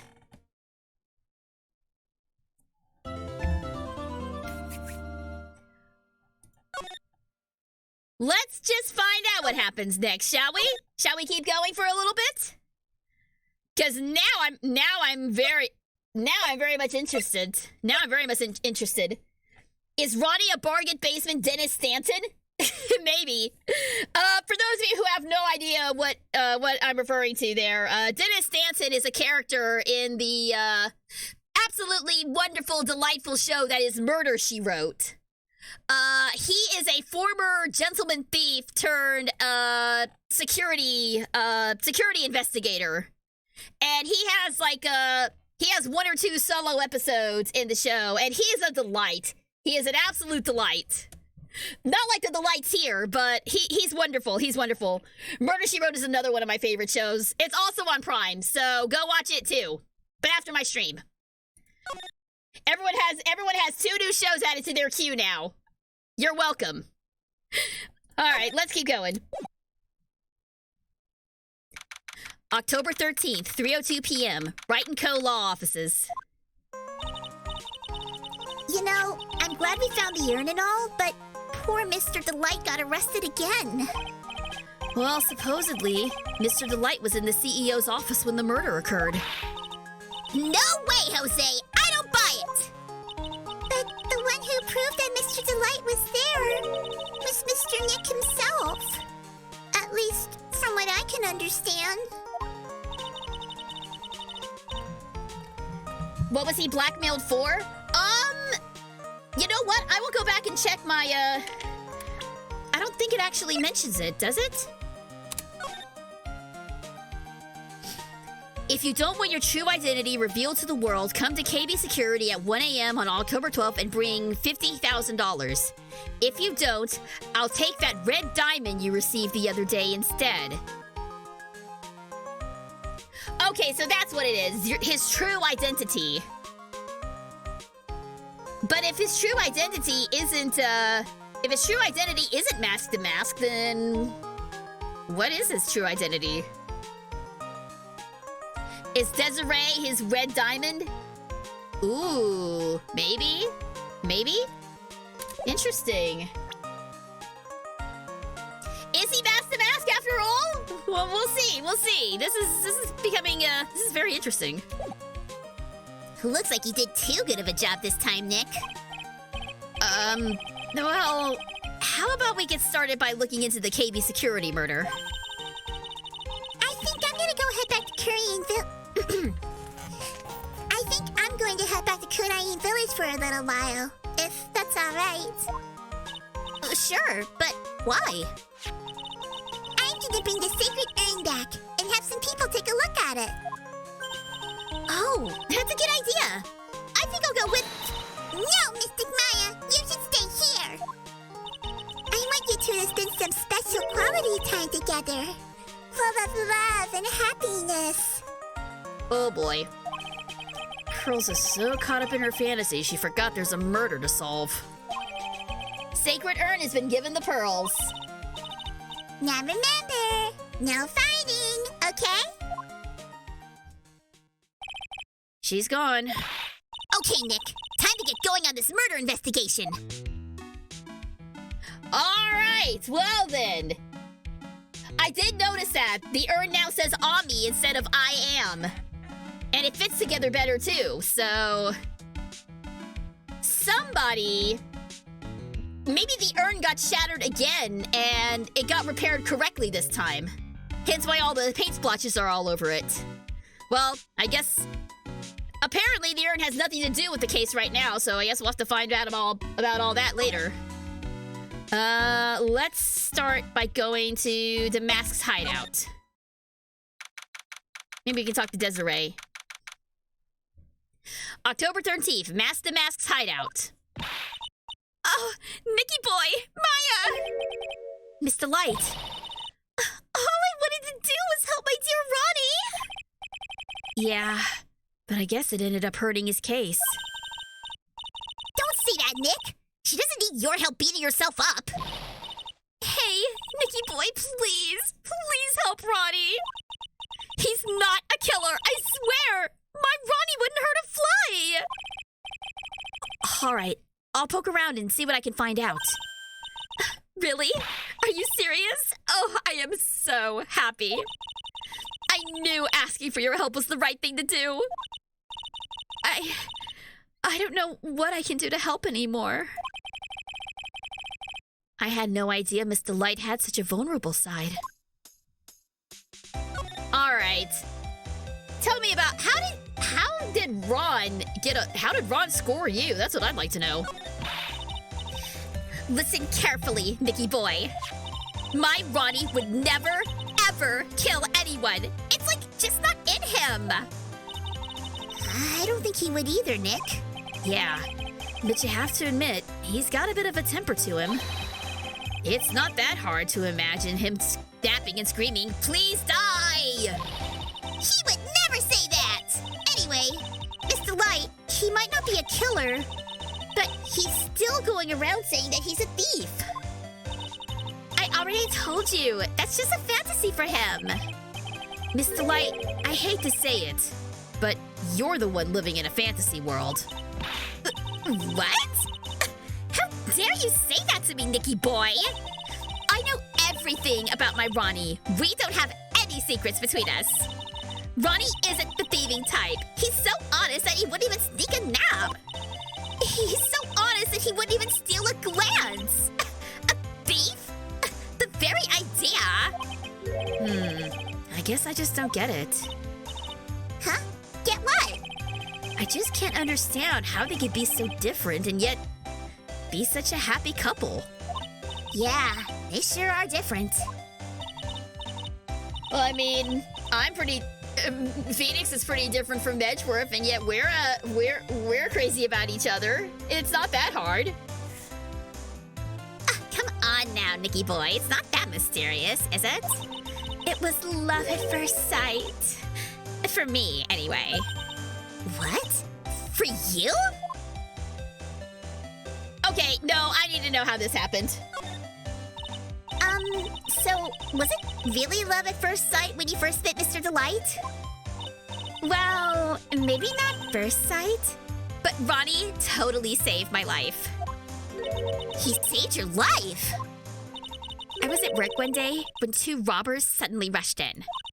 Well, I'm not the kind to just curl into a little ball in the corner, so I fought back. Robbers? Yes. They took me hostage. I was, like, so frightened. They were both carrying these huge knives, and I broke down into tears. Yeah, I would too if I was in that situation. Oh, I think I get it. Did Mr. Delight come running in to save you? Yes, exactly! I remember he looked so handsome in that guard uniform of his. He went right up to those 2 knife-wielding robbers and screamed in their faces.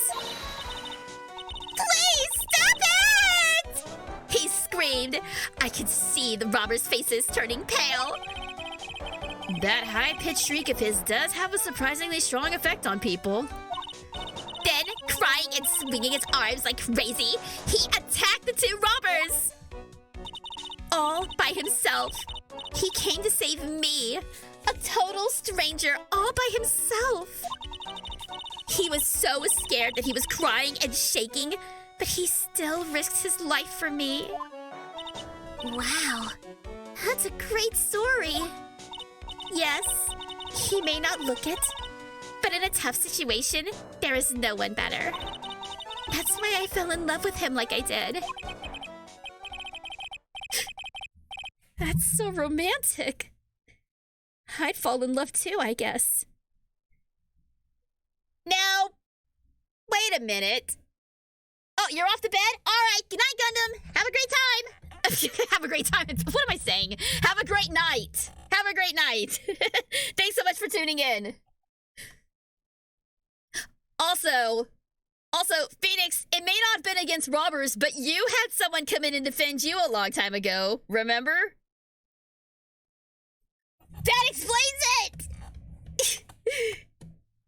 Maybe that explains it. Edgeworth defended him all those years ago in the class trial, and it's been love ever since, but he's just too much of a dummy to realize it. Stop making everything about Wrightworth. Nick, I hope you do the same for me if I ever get taken hostage. With Maya, that possibility always seems to be looming in the not-so-distant future.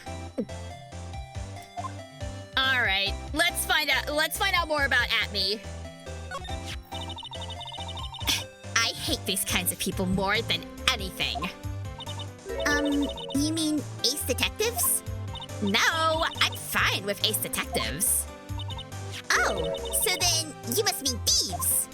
No, they're all right too. I just hate thieves that pretend to be ace detectives. There's nothing I hate more than cowardly men.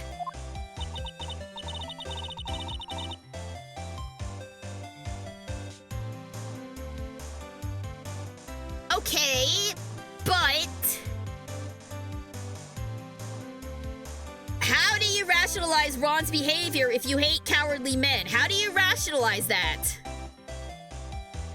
Yes, exactly. I'm sorry. Have you met your husband? He is the most cowardly. How do you rationalize this? By the way, why did you go to Detective Atme's office anyway? Well, as the trial went on, I started to get more and more anxious. I went there to try and find out more about the real criminal. The real criminal? Yeah, obviously, the real Master Mask is not my Ronnie, right? Yeah? And Detective Atme knew more about Master Mask than anyone else. They mentioned him on the Great People Around Town segment on TV. So then, you went there to ask him some questions. That's right. I'll do whatever it takes to save my man. His secretary said the ace detective isn't in right now.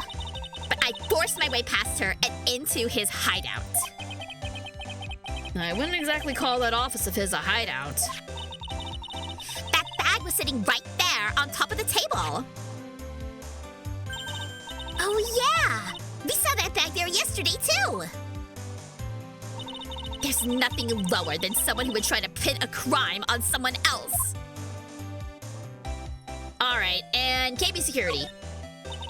Mr. Light, do you know about KP Security? Don't be silly. Of course I do. That's where my Ronnie works. So she thinks he still works there, huh? And yet, according to what we heard today... Okay, we wanna switch back to the Spanish accent for Godot? Alright. Come on. Don't tell me you didn't know. Ron Delight was once an employee of KB Security. He was a professional security guard. Ron quit. He doesn't work there anymore. It looks like Mr. Light doesn't know. KB Security is only about 20 minutes away.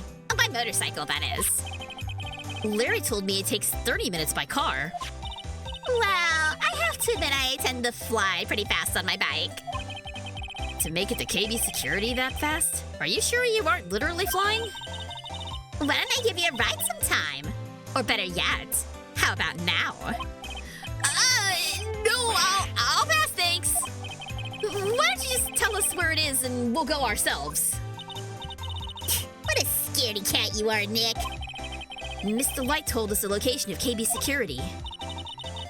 Okay, let's head over there right away, Nick. Before that, I didn't really get a chance to examine this place. Let's see what we can pick up from here. Well, we got this, but let's see. So Ron received the blackmail letter, huh? Do you think Mr. Light knows about this? Well, if she did, I don't think she would be smiling like that. I wonder if we should tell her about it. I think it'd be smarter if we didn't. Old Bag's costume? What? Where? Oh, you're right! This thing looks vaguely familiar. Oh, I know! It's a fishbowl! Well, an upside-down one anyway. I think it's a helmet. An alien helmet. And that looks like a tape recorder or something next to it. I think it's a transceiver. An alien transceiver. Oh, that. Ronnie brought that home one day. He asked one of his friends from work if he could have it. It's a Space Ranger uniform. I have never seen Ronnie happier in his whole life. Oh, man. Now I want one, too! I wonder if KB Security was in charge of security at the event from that old case. Interesting. Yeah, no, why the explosions? There's a whole bunch of stuff piled up over here. What are these rolls of paper stuck in the trash can? Theft of the Mazarine Stone, the Great Albatross Strategy. Theft of the Immortal Goddess Statue, the Great Knuckle Bomber Strategy.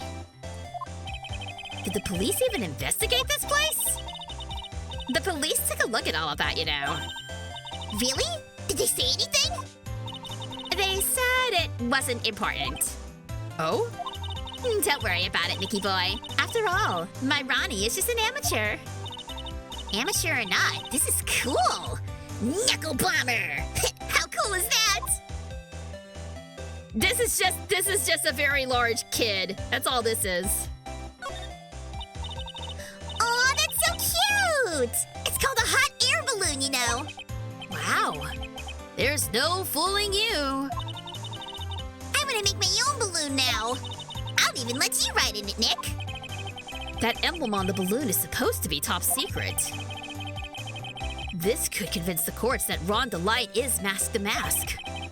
I better not tell Maya. She gets kind of scary when it comes to celebrities. Alright, let's see here. Look at these persona masks! I think I pointed this out last time, but we didn't actually take a look at them. It's a bunch of cheap costume pieces arranged inside a nice frame. Look, Nick! It's a fake beard! There's also a mask made out of cardboard. Here, Nick! Try on this fake beard! Come on! Try it on! Hey! Cut it out! Now put on the mask!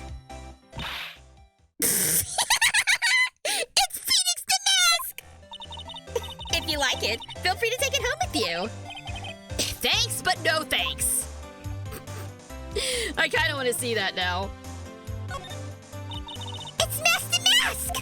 there's a tape recorder hanging from his neck. Let me see that.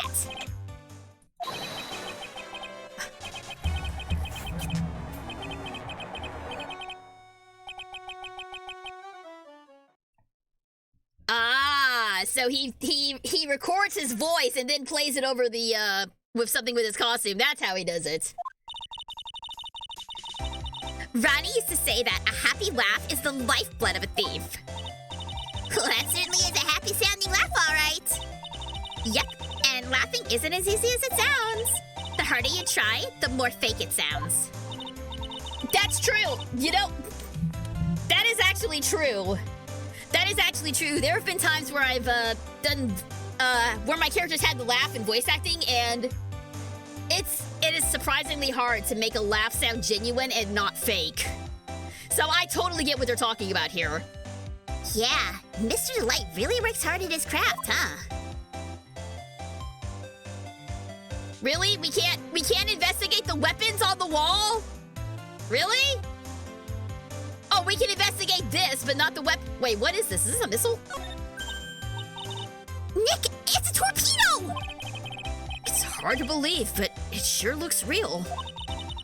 Where could he have picked up something like this? Please don't say that as if torpedoes are things people just leave lying around. Let's see. Bike. Pictures. Book. There are a bunch of books lying here. They're all romantic-sounding novels about famous heists and fantastic thieves. Wow, look at all the bookmarks and notes stuck into them. Let's see here. Note. Must remember this thief's way of laughing. Very useful. Note. A calling card is an important part of any good thief's modus operandi. It was always Ronnie's dream to become a thief. Well, I guess you can chalk that one down as fulfilled. I wonder why Mr. Delight never talked to his wife about it. Yeah, well, I think she deserves some of the blame for not bringing it up either. Communication is important in a marriage, guys.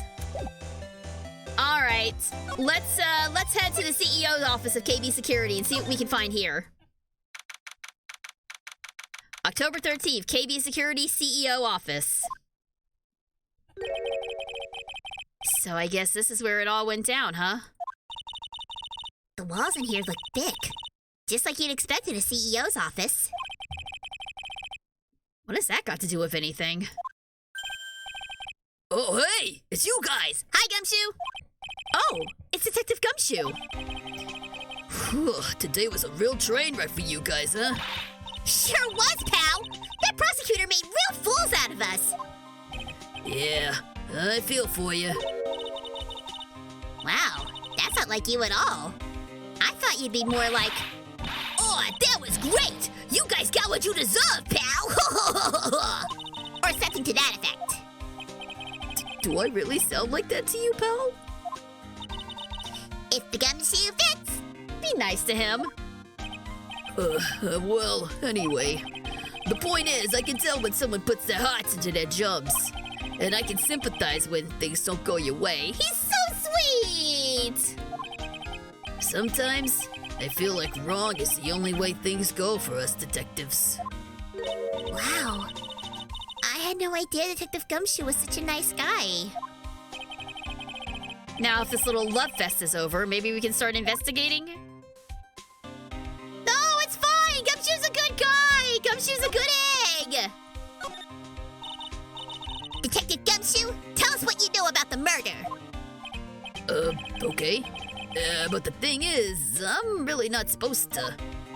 Hey, come on! What about how we put our hearts into our work? Things are really working against us right now, and we need help. Maya used puppy dog eyes. It's super effective. Okay, I'll tell you. Just don't start crying on me, okay, pal? Okay, I won't cry on you, pal. The victim's name is Kane Bullard.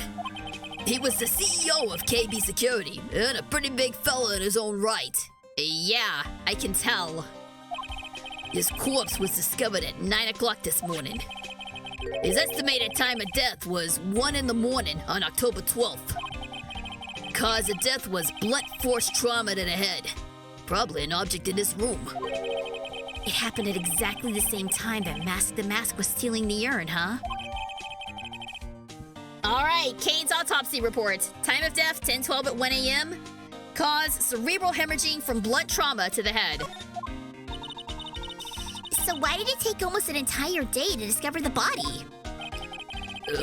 There's a good explanation for that one. Bullet's body was stashed away inside of that safe. Safe? Well, it is pretty big. Nobody had heard from him, and when they opened the safe this morning, out he came. Oh, so the body fell out. That white string must be the shape from when he fell out. I think we still need some more information about Mr. Billiard. Maybe you could start by getting the man's name right? Okay. Let's talk about Atme. So, what happened to Mask to Mask? Oh, he's at the detention center, screaming like a madman. Investigate me again! He keeps yelling. No, I didn't mean him. He's not the real thief anyway, right? Oh, you mean that detective at me? Oh, that was great! Oh, that guy got what he deserved! Now that's the detective I know and love. Think about it.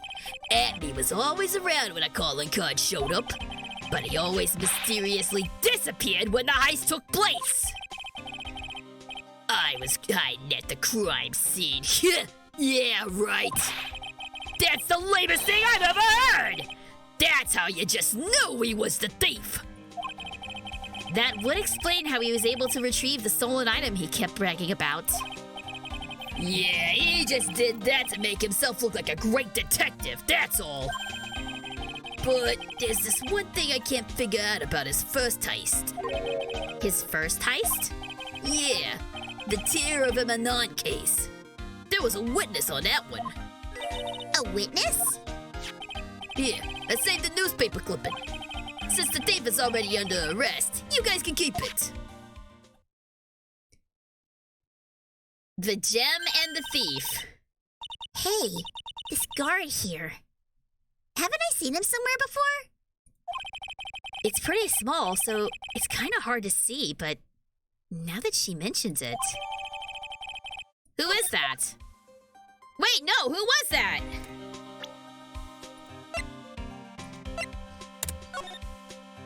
Who is this? Do we recognize them? It's not Ron, is it?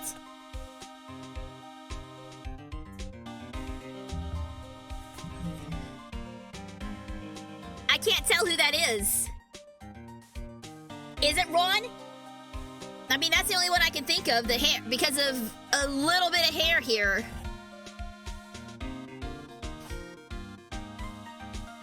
I guess, okay, so if Ronnie was a security guard that night, maybe he got enamored with Mask the Mask there. Okay, well, that kind of tracks. That'll be important later, I'm sure. Oh, that prosecutor! I really don't like that guy. The way he used our own evidence to do that to Mr. Delight? Yeah, I think he did it that way just because he knew it hurt more. That's what my gut tells me anyway. So who is that Java-addicted mask maniac anyway? Prosecutor got it? He's quite the enigma, huh? The thing is, pal, I never even heard of the guy before. He just showed up one day at the prosecutor's office. Came out of nowhere. That's right. He said this was his first case as a prosecutor. And it's true, according to the records anyway. But no way he's an amateur. He's an Iceman in court. A maverick that gives me the goosebumps. Iceman? Maverick? Goosebump? Goose? Did they just stick a bunch of Top Gun references into that one line of dialogue? If so, good on them. Goosebumps? You? Yeah, I knew something was off about him, so I asked around. Nobody would talk to me. They just all turned the other way. Poor Detective Gumshoe. Thank you for the duck! Wah, wah, wah. Was that supposed to be a goose reference? Poor Detective Gumshoe. I had no idea you were so unpopular. No, that ain't what I meant. That got it guy acts like he knows me and has a grudge against me. I get the feeling he's hiding some kind of dark secret. I wonder. Alright, tell me more about the victim. Detective Gumshoe, tell us more about Mr. Shane Bluebard. That's Kane Bullard, not Shane Bluebard, pal. Oh, yeah. The victim in this case just doesn't make much of an impression on me. Well, you were the victim up until Mr. Bullard was found dead. You'd think we'd remember that handsome face. Yeah! Well, I mean, to be fair, about 60% of that face is now covered with a visor, but... I would have remembered the hair and the dark skin and that strong chin and that perfectly styled facial hair and that impeccable style. Yeah, I would have remembered something like that. I'm sorry, what were we talking about? And that let's not talk about the voice. I'm still working on Godot's voice. I'm sorry. Yeah, and his body wasn't discovered until this morning. Anyway, we don't have enough information yet. Can you help us out? Sorry, I'm actually a little confused myself. For some reason, I'm just blabbing like an idiot right now. Okay, Nick. Now's our chance to get more info about the victim, so hurry up and ask! Ah, the lips have been loosened! Can you tell us some more about Mr. Bullard? He was the CEO of KB Security, right? What kind of company is it anyway?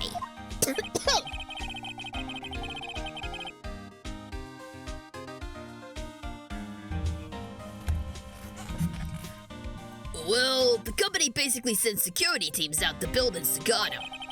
Mr. Bullard must have had a chance to learn a lot about Mr. Bullard must have had a chance to learn a lot of secrets doing this kind of work. Oh? And? And I don't know how to put this, but the guy was kind of a money grubber. Really? Me too! I just love money! I can't ever get enough! Please stop leaning in towards me like that. You aren't getting to my wallet. Little gold digger. Anyway, it looks like he did some pretty shifty stuff to earn his millions. Oh, so that's my problem. I need to be shiftier. Let me go already! Apparently, he was involved in selling trade secrets between rival companies. Ooh, that's pretty dirty and underhanded. Yeah, oh! And KB Security used to head security operations against Mask to Mask. What? Really? Yeah, and after screwing up so many times, the company's reputation really took a nosedive. So it really was Bullard who sent Ron the blackmail letter, huh? How does those two correlate, though? Okay, let's take a look around this crime scene, see what we can find. Did you know that the Love God in 100 Girlfriends is the same voice actor for Bowser? Is he? Really? I'll have to double check that. That's cool if it is. You know what would have been really funny though? If they had gotten the same guy who did Master Roshi to be the Love God, because they look so much alike. They even reference it a few times in the manga how he looks like Roshi. That would have been funny. But, you know, I'm not in charge of casting. Check out this big, thick binder here. Leave the heavy lifting to me, Nick. Reading a file isn't exactly back-breaking work, just a little hard on the eyes. What did you find out, Nick? This file. It's not about any sort of security operations or anything. This huge file is all about Mask to Mask. It's filled with info on him. What? What kind of info? It's filled with incredibly detailed information about his methods in the crime scenes. Hey, Nick. Look at the last page. It's a list. Let's see. Tears of Emanon, $100,000. This looks like a list of all the treasures that Master Mask has stolen. So then, $100,000 is the value of the stolen item? I don't know. That number sounds kind of low to me. Maybe that's how much it was insured for.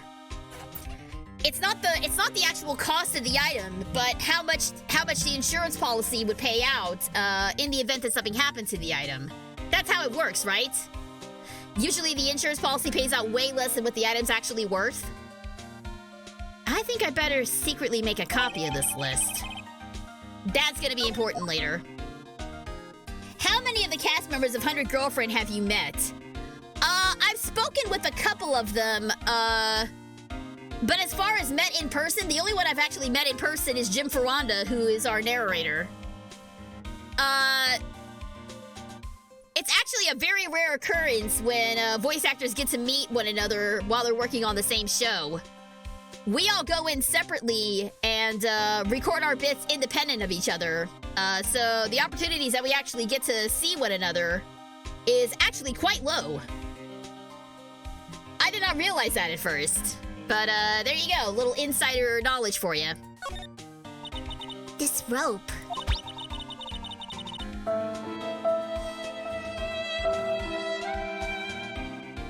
It is quite sad, isn't it? It is quite sad. That is one of the, to me, I feel like that's one of the disadvantages of being a VA.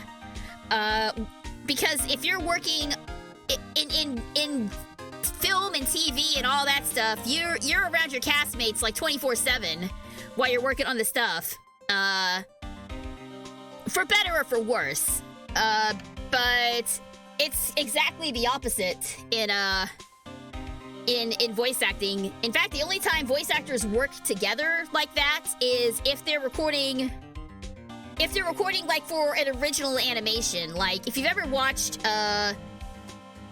I think Chowder actually did this. Chowder on Cartoon Network. They showed a behind-the-scenes clip of the VAs all sitting together in a room and recording their lines with them all in the same room. That's more common in American animation when it's more like an ensemble show like that.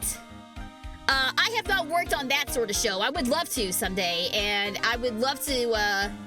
Honestly, I'd love to get to know more voice actors and hang out with more voice actors. It can be a surprisingly lonely field sometimes. You think it fell out of the safe when it was opened?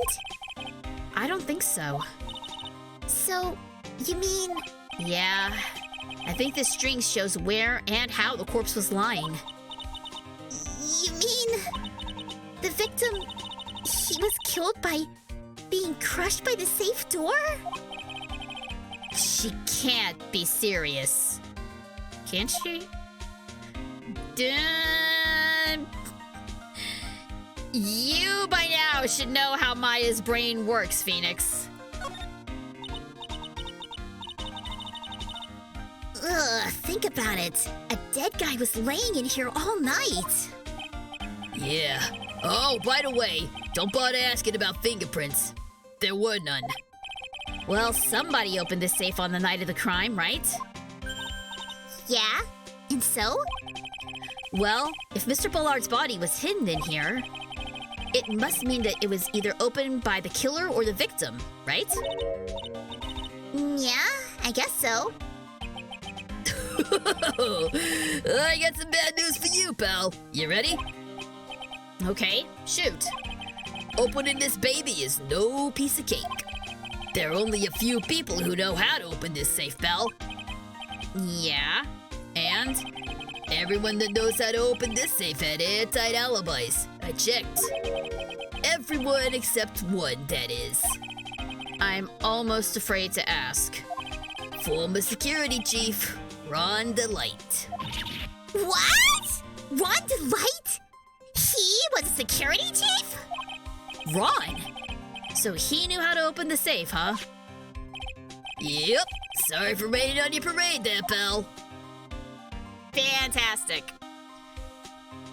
Put one more notch in the belt for our guy did it. Wow, look at that huge framed photo! Tall mountains rising majestically against a dark and cloudy sky. There's a title written at the bottom of the photo. The greatest sunrise of my life. This is it? This was his best sunrise? Either this guy didn't get out enough or he had really rotten luck with the weather.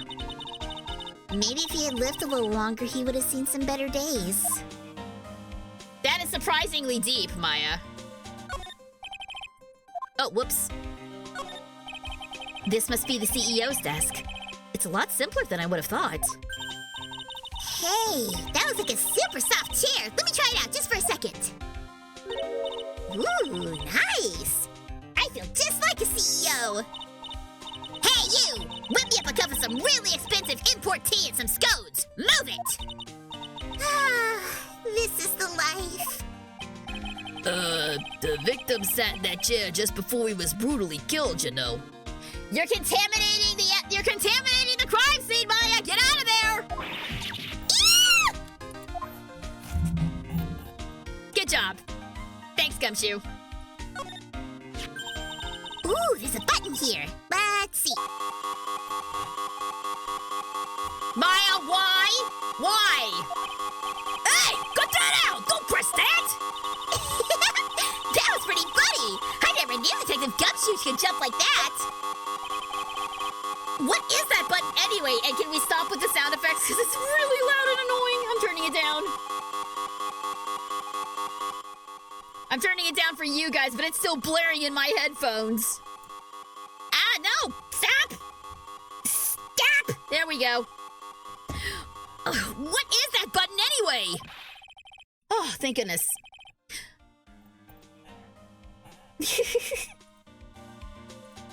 It's an emergency buzzer! It says there right there on the panel!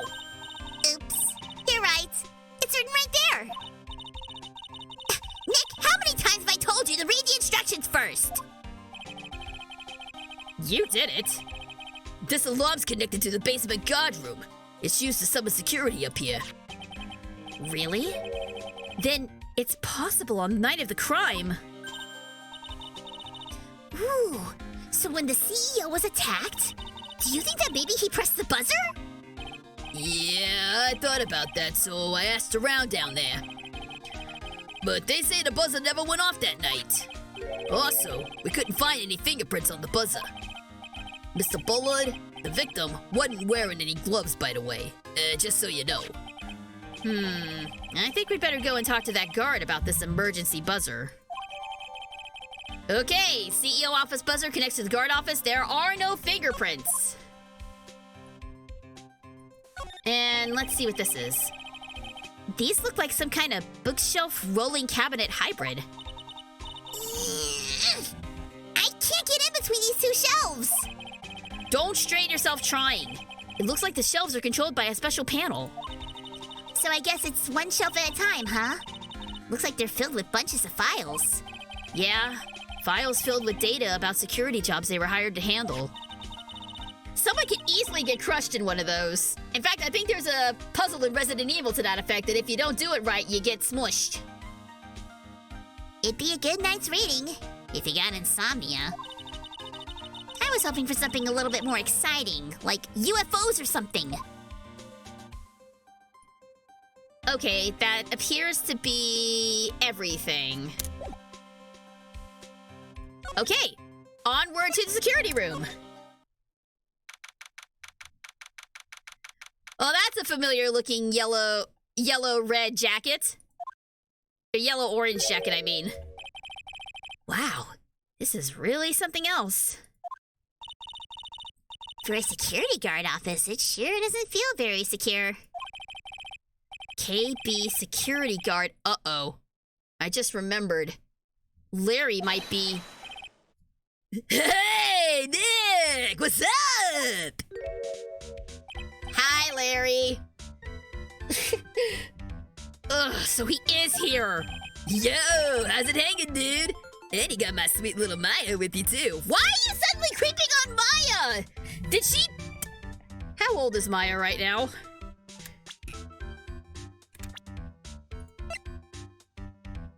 She's 19 in this game. Wow, you just, the minute she turned 18, you're like, okay, it's go time. What the hell, Larry? Don't be a creep like that. Ugh, this guy. Hi, Larry! Thank God she's oblivious to it all. Here I was, working my fingers to the bone, and in walks an angel! I got no problems with the daytime date, it's all good. No, that's not what we're here for. We're investigating the Bullard murder case.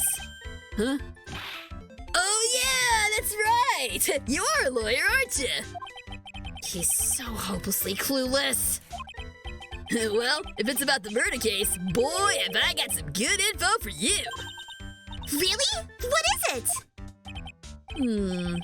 Well, I don't mind sharing with my sweet little Maya. But Nick here's a different story. But Larry, I thought you two were old school buddies. That was then, and this is now. Dude, what's with the about face? Why you being so freaking hostile? Screw you, man. Going back to what I was talking about earlier, it makes more sense as voice actors recorded in the same room. They get to know each other and save more time. Yeah, I see your point, but also it's a lot of scheduling thing. We're working on various shows all at the same time. It's just how it is, man. It's just how it is. Ideally, yes, I would love to be able to work with everybody and get to know everyone all at the same time, but you know, it is what it is. It's just the way that my business works, I guess. All right, let's talk to Larry. What's your good info, sir? So, what's this good info you were talking about, Larry? Hey, I'm a guard, a pro. I can't just give away information for free. What, he wants a bribe? I thought professionals were more, I don't know, honest. Can you talk to him, Maya? Larry, tell us already. What's the good info? Oh, hey, I like that. This kitten's got some claws. All right, you really want to know? Yes, so tell me. Okay, so the thing is, Rhonda Light was an employee here. And naturally, since I'm a pro, I looked into his background. You follow me? Yes, you're a pro. I follow you. Go on. Well, 1 year ago, Rhonda Light was fired. And there was no warning at all. It just happened all of a sudden. I know this is a small company, but I think that was pretty awful. I guess he must have done something bad to have gotten fired like that. Like maybe skipping out on work to go pick up hot chicks or something. No, that's just you. So, what's it like being a part-time security guard? Let me tell you, it's tough. But you know me, I get by alright, I guess. First, I have to keep my eye on those monitors all the time. Monitors? There's security cameras set in each room around the building. It's really hard. Sometimes I feel like my eyes are gonna fall out. Oh. And if I see something suspicious, I have to contact one of the teams. What teams? The security teams for this company. They're supposedly the best in the business. But I'm no amateur either, so if it's something small, I don't bother calling them. So in other words, you basically watch TV screens all day long. Lazy bum. You were in this office when the murder took place, weren't you? Why do you say that? This is a part-time job for me. I can't operate the equipment, and I'm dumb. Even if it's part-time and you are dumb, you're still in charge of security here. Hey, give me a break! Don't try to pin the whole thing on me! That's not fair, Nick! Huh? I don't think you can expect someone like him to take any responsibility. Anyway, the point is, you were here that night, right?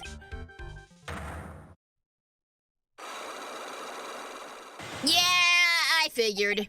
Oh no, I knew something smelled bad. And it was the butts after all. Well, it's like I always say. That was it, and this is now. It looks like we're gonna have to break his Cyclops after all.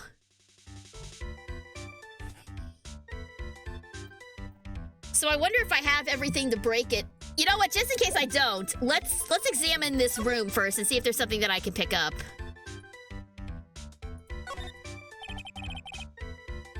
Oh, that's my partner's seat.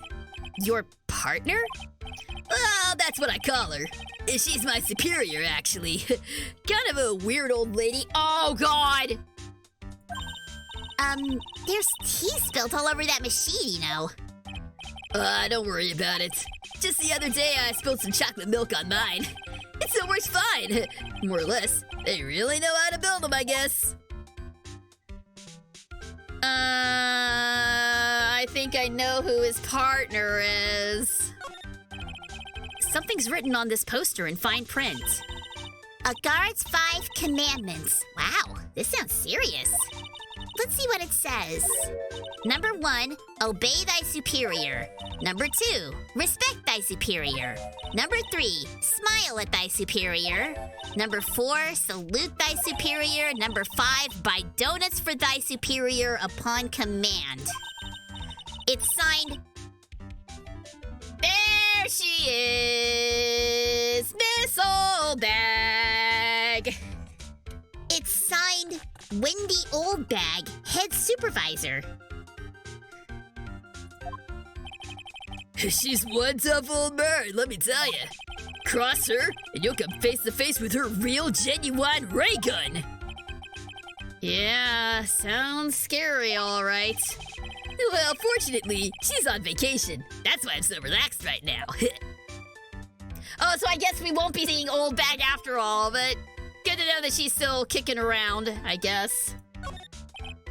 Hey, Larry, that's your jacket, isn't it? That's right.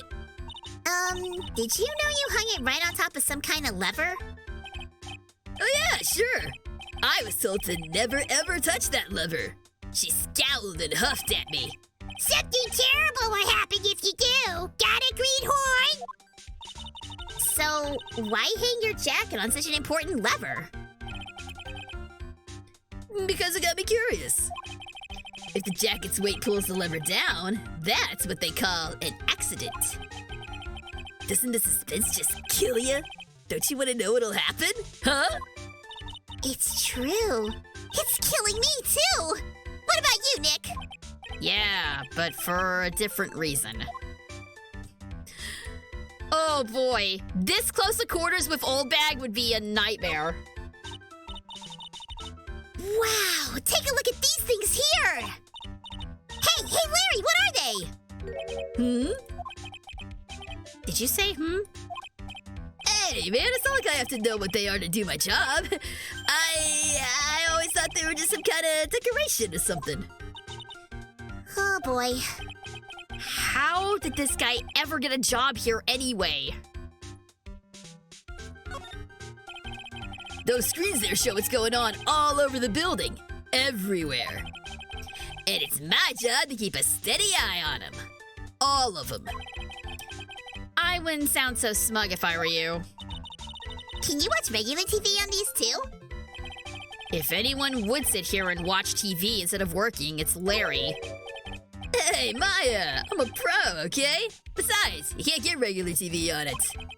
And how do you know that, Larry? Because that was my first bit of investigation, if you know what I mean. Oh. I know what you're thinking! It was a professional investigation, alright? Sure it was. That's my workstation. Pretty cool, huh? I keep a steady eye on the monitors and use that mic for communicating. Look at all this equipment. It must be hard to operate. No biggie. I think there's an instruction manual somewhere in this room. Somewhere? Instruction manual? What are you gonna do in an emergency? Well, I guess I'd start by calmly looking for the instruction manual. During that time, my partner, the old lady, would calmly look for her reading glasses. That's what a security professionals call teamwork. Even Maya and Pearls could run this place better. supposed to mean? Did you just read my thoughts? I just got an achievement. Smells like old bag. Fantastic. Fantastic. I love it. But unfortunately, we didn't unlock anything for the Psylocke, or maybe we've already got it. I'm starting to catch up on the One Piece dub. Oh, Godspeed to you for doing that. So are you catching up because Egghead's about to come out? That's the next arc, right? The super high-tech thing? That actually does look kind of cool. I am woefully behind on One Piece. It's just like I wanna get into it. I wanna watch it more, but and I always get this way with shonen anime. If I don't jump on it right away, I'm never gonna catch up, and it becomes just an impossible task to watch everything. So what they really ought to do is do like big recap episodes or something like that. Or I guess I could just watch a bunch of YouTube videos recapping everything and get caught up that way, but that's not as fun, you know? The One Piece dub never ends. It's good work if you can get it. It's good work if you can get it. All right. You know what? First I'm gonna save in case I'm wrong on this. We're gonna go ahead and attempt the Magatama on Larry. Maybe we already have what we need. So we've got the key card. We've got the buzzer. I think really the only thing that would be relevant would be the key card and the buzzer, right? Or maybe the autopsy report too. You know what? Let's give it a shot. Let's give it a shot. Larry, hate to do this to you, buddy. Actually, no, I don't mind doing this to you.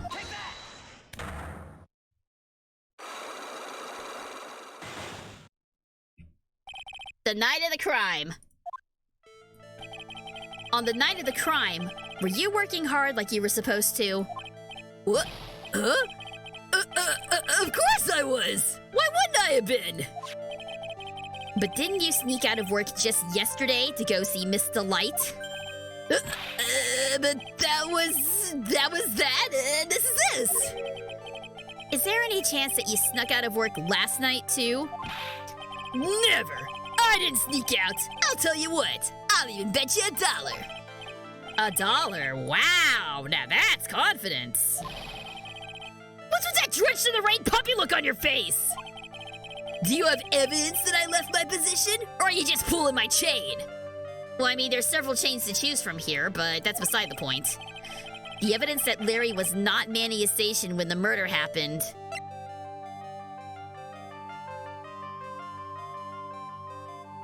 Was it the key card? Or the buzzer? Well, it wouldn't be the buzzer because the buzzer was never pressed. Let's try the key card. This is the key card to the CEO's office, right? Yeah, that's right. This key card was found inside a wallet. This wallet, you knew about this, right? I've never seen it before. Liar! You hand-delivered this wallet to Miss Delight just yesterday! Give me a break. You can't expect me to remember every little thing that happens. Well, I do expect you to remember something that happened just yesterday. What time was it when you found this wallet? I guess it was around 1 in the morning on the first floor of our company building. 1 o'clock in the morning? That's right. In other words, Larry, at the time of the murder, you were away from the security guard office. Yeah, but there's something you didn't think about. What's that? My shift that day didn't start until 10 p.m. The murderer might have snuck in before then. What do you mean by that? If the murderer had snuck in before 10 p.m., then it wasn't my fault. It was the fault of the guy whose shift was before mine. Why do I have the feeling that he still doesn't get the seriousness of this? Listen up, Larry. We know beyond a shadow of a doubt that the killer snuck into the CEO's office after 10 p.m. during your shift. Says right on the key card it does. Larry, when you use this key card, does it leave a record? Yeah, it does. But I can't show the record to just anyone, you know? That key card data was already made public in the trial today. Oh, what? I didn't know that! Any kind of request for info like that is supposed to go through me! Boy, does that sound a bit arrogant coming from a part-time guard. Anyway, according to the data, the door to the CEO's office was open with this card. Furthermore, it was most definitely used at 1 a.m., the time of the murder. No way! Yes, someone used this to get into the CEO's office. And that happened at 1 a.m. on the night of the crime, right in the middle of your shift. Larry, you can't duck your responsibility this time. No! You're right, Stumpy. He is a terrible person. Unlock success. All right. What were you really up to? Oh, I knew it! It's all my fault! It's my fault that the boss was killed! My fault! Larry. There was nothing I could do! I have important issues to deal with too, man! What happened that night anyway? My Donna happened. Huh? Your Donna? I've got a bad feeling about this. Yeah, my Donna called and said, I have to talk to you right away. So I went to see her and he was standing right there next to her! Who was? Her new boyfriend! It was like some horrible joke! Before I knew what was going on, the guy socked me right in the kisser! And normally I'm the one that does the punching! Isn't that right, Maya? Yeah? So that's why you left the security guard office? I'm sorry! It's all my fault! How can I ever make up for it, Nick? What can I do? What?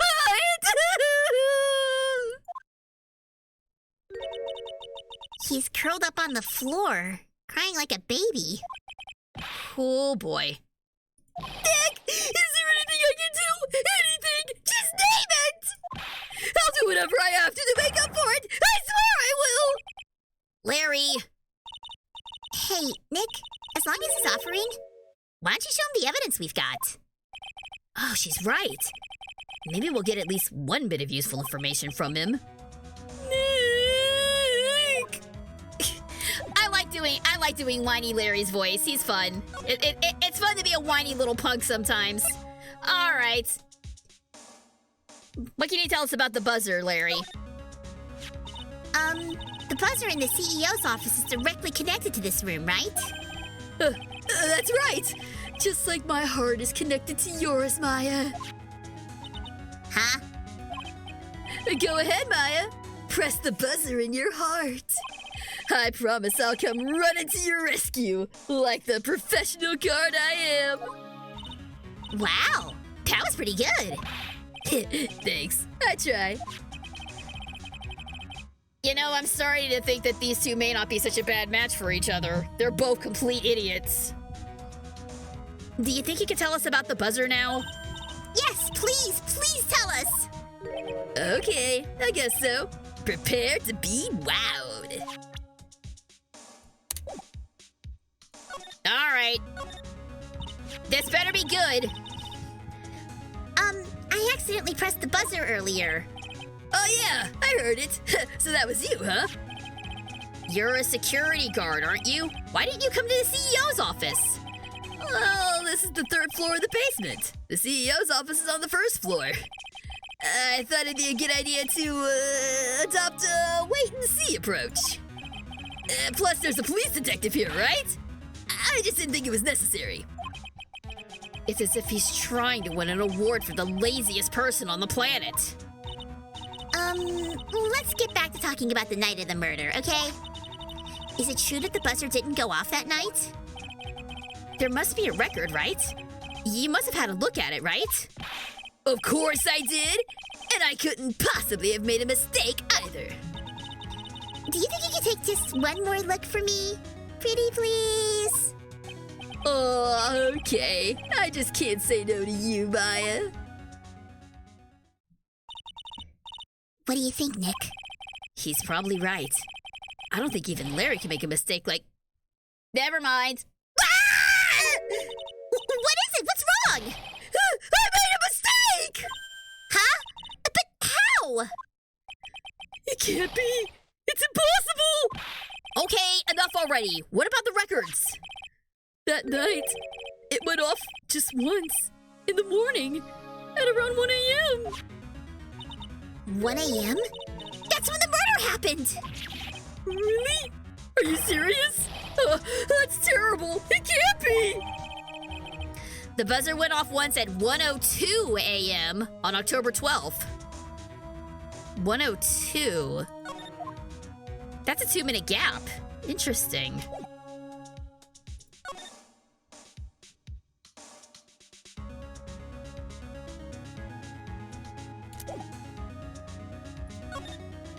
Alright, well I guess that's all that we've got. So what now?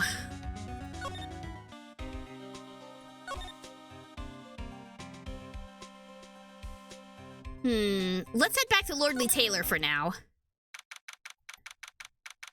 Probably check in with Adrian. She might be able to offer some new information if she's still here. Lordly Taylor Main Exhibition Hall. The Treasures of Kunain exhibit is all ruined now. Maya. I'm sorry. It's just so sad. This was our big chance for everyone to learn about spirit channeling. Maybe I can cheer her up somehow. Well, now that we've got the sacred urn back, maybe they can reopen it. Really? Sure. Maybe we can label it the Urn of Mask to Mask's Desires. That would probably attract a lot of attention. Whoa. Whoa, whoa! That is brilliant, Nick! We can clean up and be filthy rich! Wow, that was surprisingly easy.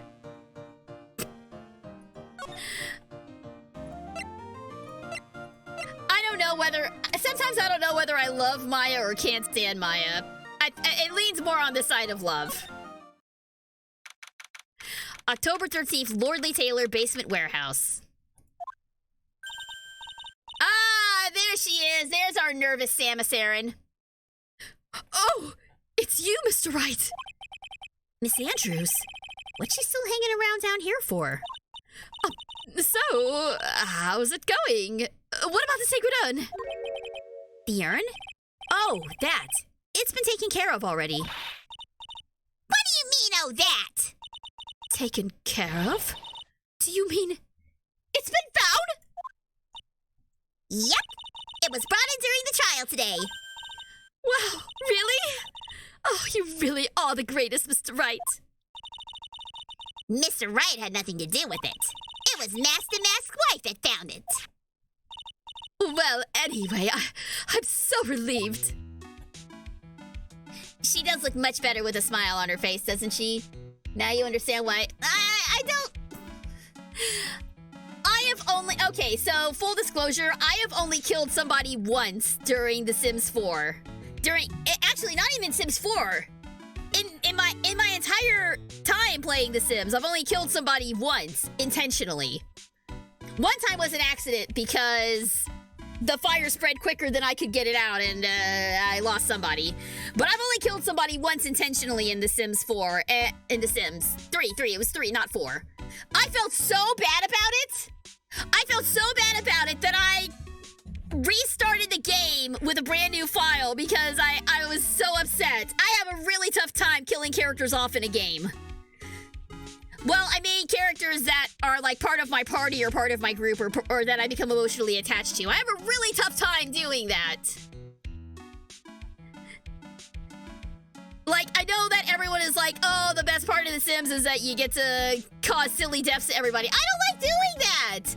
I can never do a Dark Urge playthrough in Baldur's Gate 3 because I form emotional attachments to all my party members and I can't stand to see them get hurt. Except Asterion. We don't talk about Asterion. We don't talk about Asterion. We don't bring that up. Asterion who? I have no idea who you're talking about. Let's talk to Adrian instead.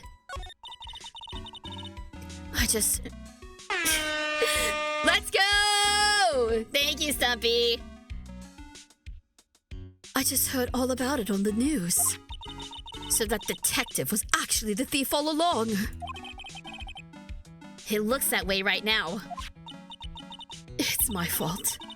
I'm the one who ended up hiring the master guard the treasures. Don't blame yourself. You were just doing your job. Hey, Nick, if she wants to apologize, you should let her. So, when was it that you hired Detective Atme again? About 20 days ago. And when was it that Master Max's calling card arrived? That was about 10 days ago. So he sent a calling card to the very place he was hired to guard. I guess that's it then. Detective Atme must have really wanted the sacred urn after all. I guess so. But why the urn? What is so important about this urn? Oh, so the Mask murdered someone as well? Well, that's how things look right now. Yes, but I thought that he was here stealing the urn at the time. Well, we're talking about a criminal mastermind, so anything is possible. Nick, let's get down to business already. On the night of the theft, did you notice anything suspicious about Detective Atme? No, I couldn't have. After all, he was hidden the entire time. I never even caught a glimpse of him. He claims that's the way he always operates. That's just what he says so he can have an alibi when he commits the thefts himself. Yeah, he was caught in the crime scene photo dressed up as Master Mask pretty well. Okay, I don't know what that line of dialogue got us, but I'm so glad that you got your sacred urn back. Yes, but there's still something that bothers me about it. What is it? I'm not exactly sure, but somehow the urn that came back seems different. Really? You wouldn't know anything about that, would you, Miss Andrews? No, I don't know anything. Why would I? Oh, this again. Cyclops. What do you think this means, Nick? It means the person that holds the secret to the mystery of the sacred urn is our very own Miss Andrews. Okay, but I don't think we've got, we don't have the urn anymore, so we really can't do anything about this. But we'll be coming back to talk to Miss Andrews later. Hold that pose, honey. We'll be back later on. Let's see. Let's head back.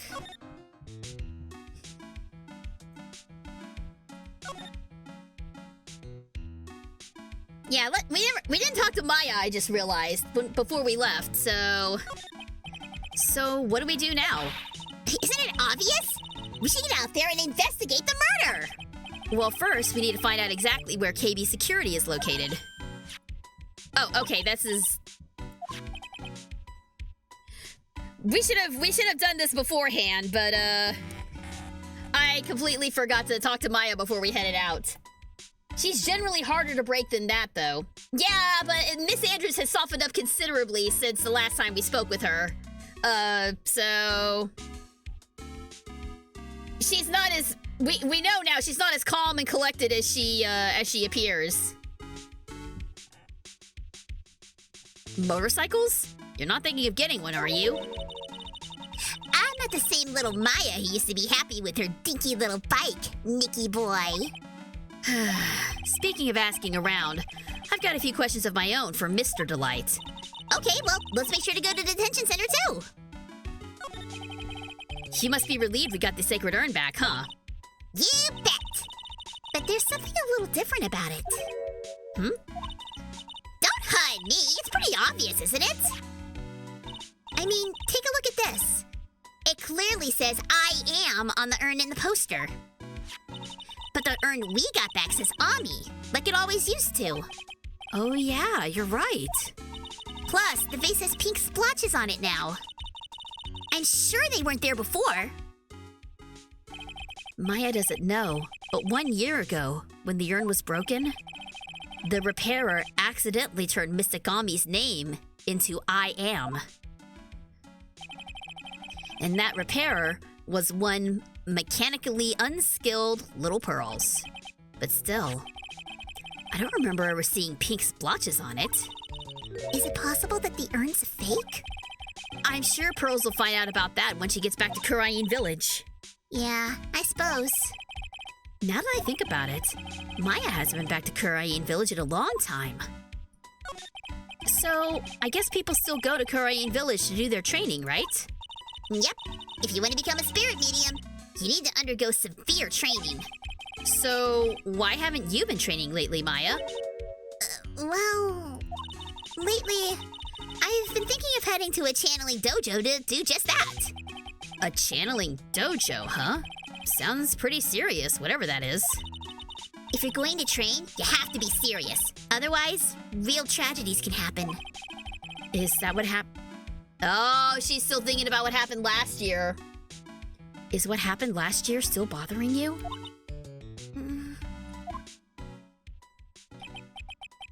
That murder in her village.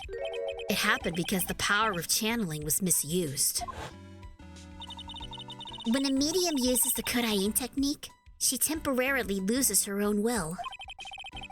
So when an especially strong spirit is summoned, the spirit medium can get taken over and even forced to commit terrible crimes. What's worse, in those cases, the spirit medium has no memory of what happened.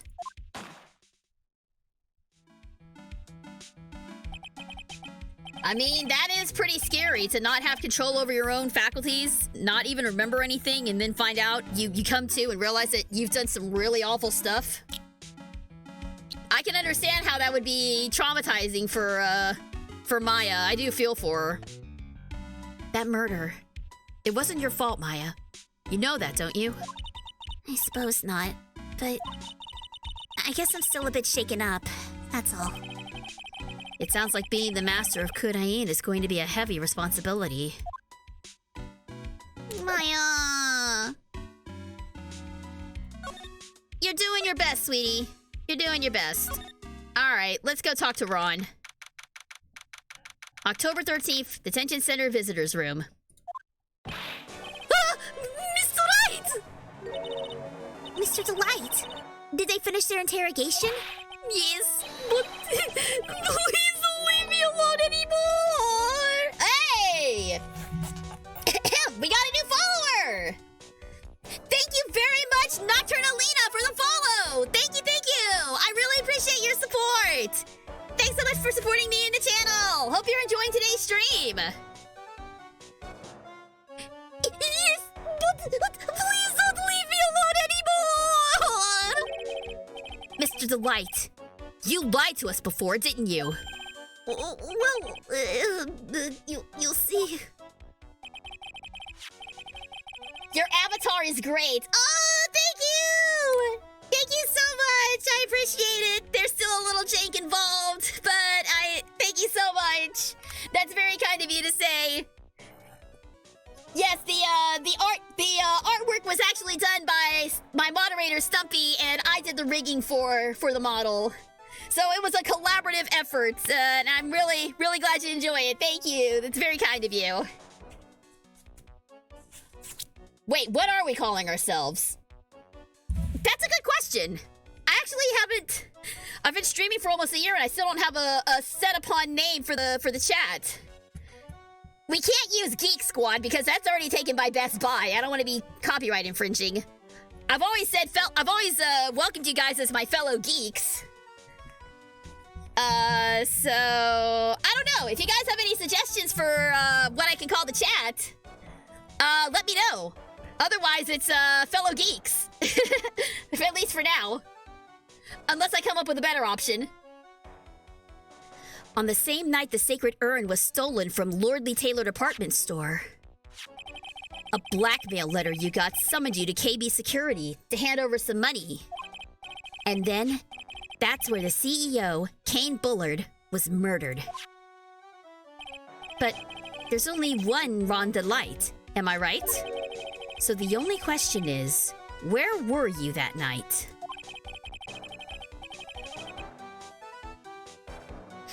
This time, I want to hear the whole truth. Your life depends on it. Okay. Before that, there's something I'd like for you to clear up for me. I'm thinking this is you.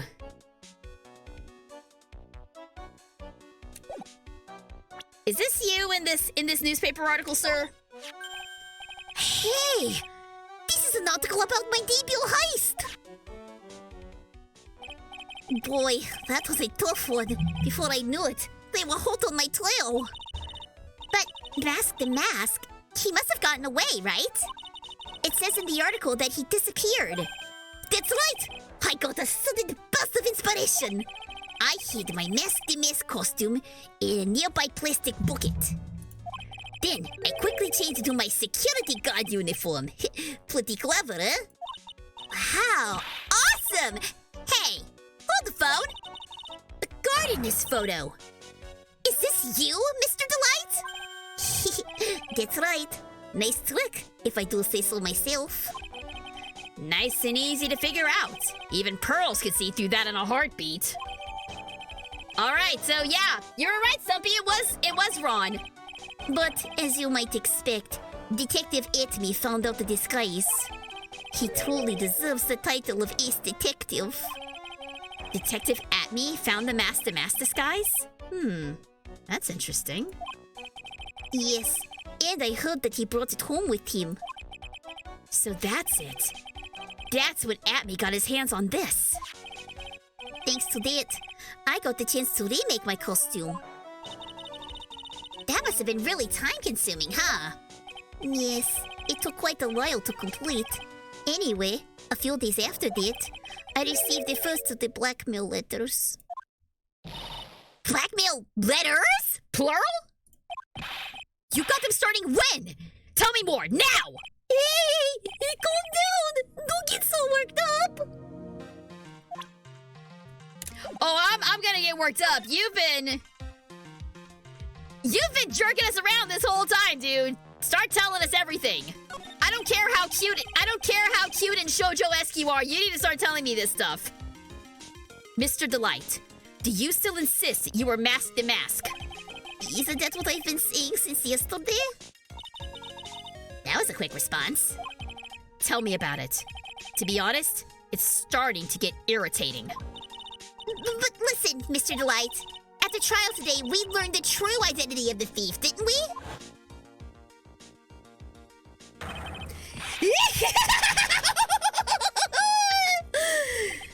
Take a good look, everyone! Unable to find a rival worthy of my genius, I was forced to create one by myself! Here I am, the tragic clown! I guess it's true. I wasn't the one who stole that urn. Of course not. After all, you were at KB Security at the time. So then the person dressed up as Mask the Mask in this photo... It's gotta be Detective Atme. Something doesn't seem right, though. Atme's got a pretty long nose, and that mask is pretty close to the face. I don't want to blame it on the artwork, but something doesn't sit right, but, well, let's keep going for now. So that night, you didn't go to Lordly Taylor. You went to KB Security, right? Yes. I went to KB Security at the time the blackmail note said I should. Alright, what happened next? Well, I used to work there, so I knew where the CEO's office was. I knocked, but there was no answer. So then I used keycard to unlock the door. That's probably when he dropped his wallet. When I went into the CEO's office, someone was in there. Someone? Clearly that was Atme! That was clearly Atme! Then suddenly, They bashed me over the head, like bam! Was it King Bullard that hit you? I don't know. The person ran away when I was still stunned. When I came to my senses, the sight I saw left me speechless. The dead body of the CEO was right there in front of me. I thought I died myself. Anyway, I thought I should do something with the body. So that's why you put it in the safe. No! What you do is you hightail it out of there! You do not do anything to the body! You see a body, you call the cops and then you get the F out of there! So that's why you put it in the safe? Yes, that's right. I used to be the chief of one of the security teams, so I knew how to open it. Okay, and what did you do after that? Well, I got out of there for starters! You should have started with that. I was the one who sent the security cameras in that building, so I knew how to avoid being spotted by them. Nick, all of a sudden, Mr. Delight kinda sounds like the murderer to me. Please don't say that! Alright, let's get into why you were fired. Let's get into a possible motive here.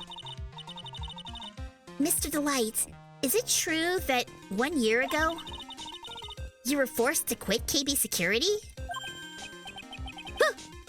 How did you? I'm begging you! Please don't tell Dizzy,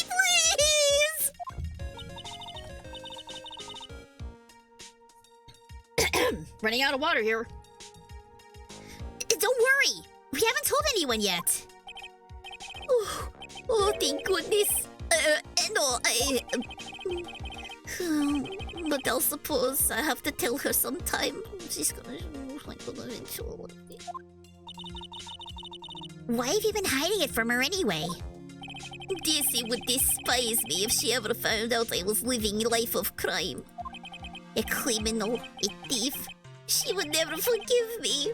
My marriage would be over. Knowing that, why'd you become a thief in the first place?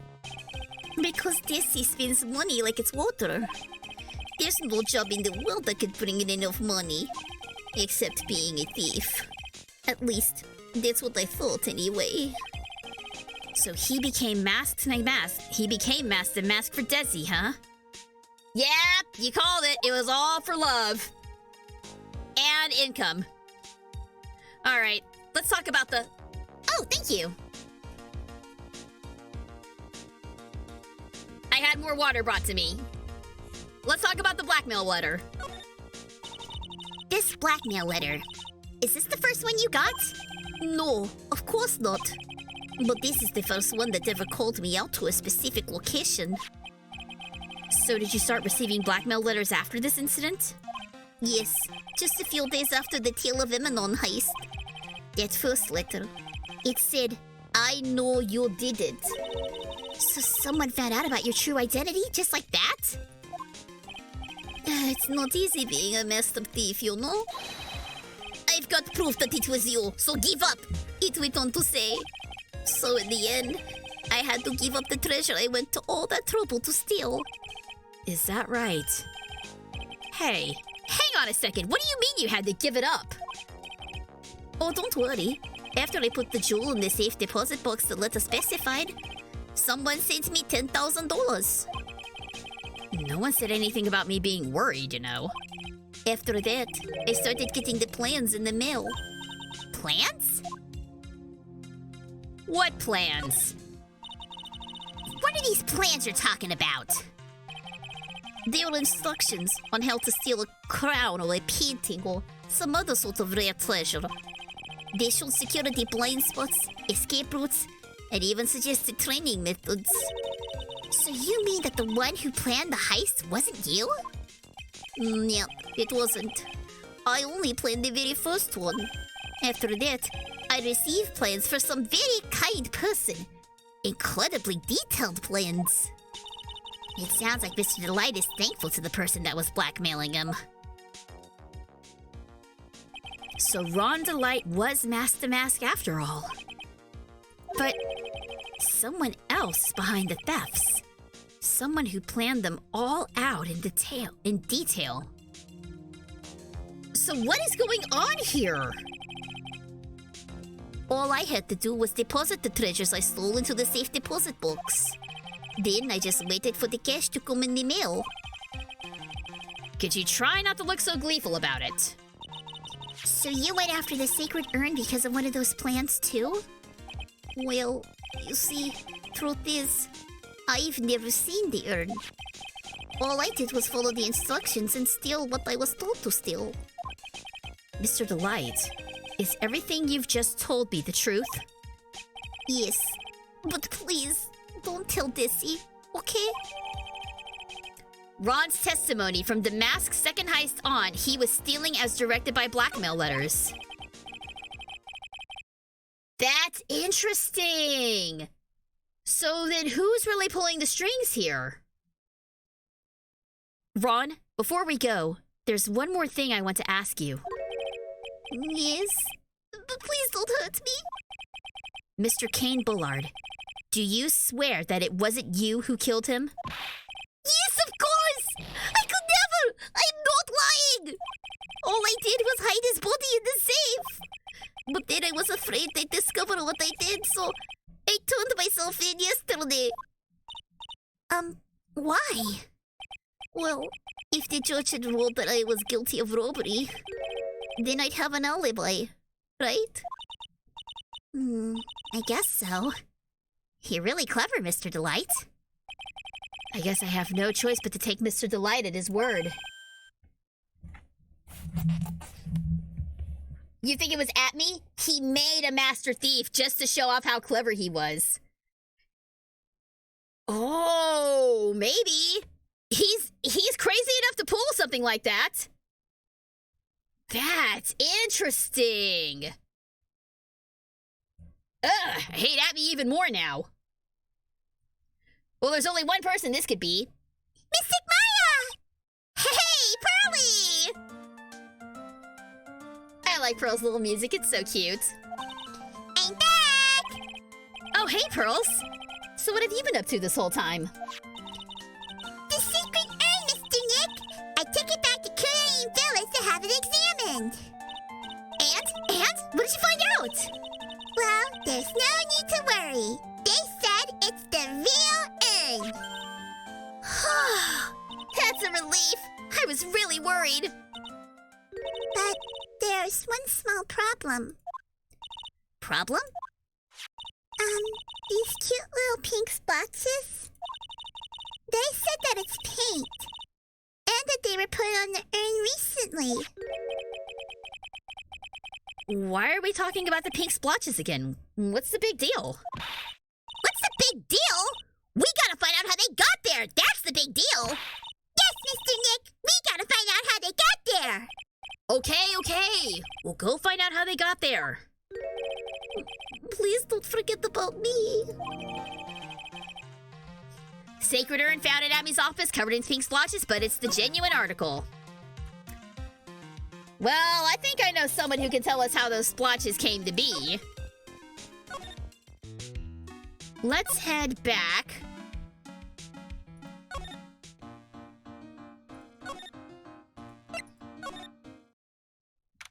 To the basement warehouse, because I think I know someone who can tell us. October 13th, Lordly Taylor, basement warehouse. Oh, Pearl, how nice to see you. Hello there.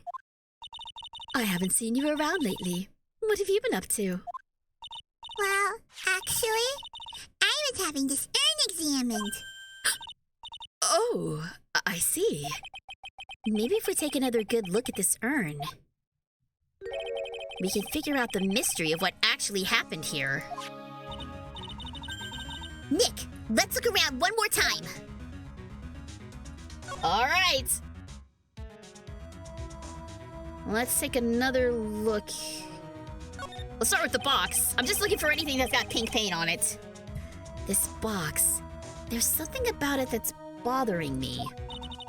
That's the box that the sacred urn was in. It looks like there's some pink paint on it too. And it's definitely the same color as the stuff on the urn. I am never not gonna see pink paint and be reminded of Danganronpa. I'm always always going to associate this pink paint with blood. Danganronpa has ruined me on this particular shade of pink. Because it's the exact same one that they use. It's the exact same shade. It's the exact highlighter neon pink that they use for blood in Danganronpa. And honestly, I said this before when I was playing the first Danganronpa game a while back. That is such a strong stylistic choice. Because I've seen edits where they change the color of the blood from neon pink to just red blood. And strangely enough, it loses its impact when it changes back to red. Somehow the neon pink makes it look even more shocking.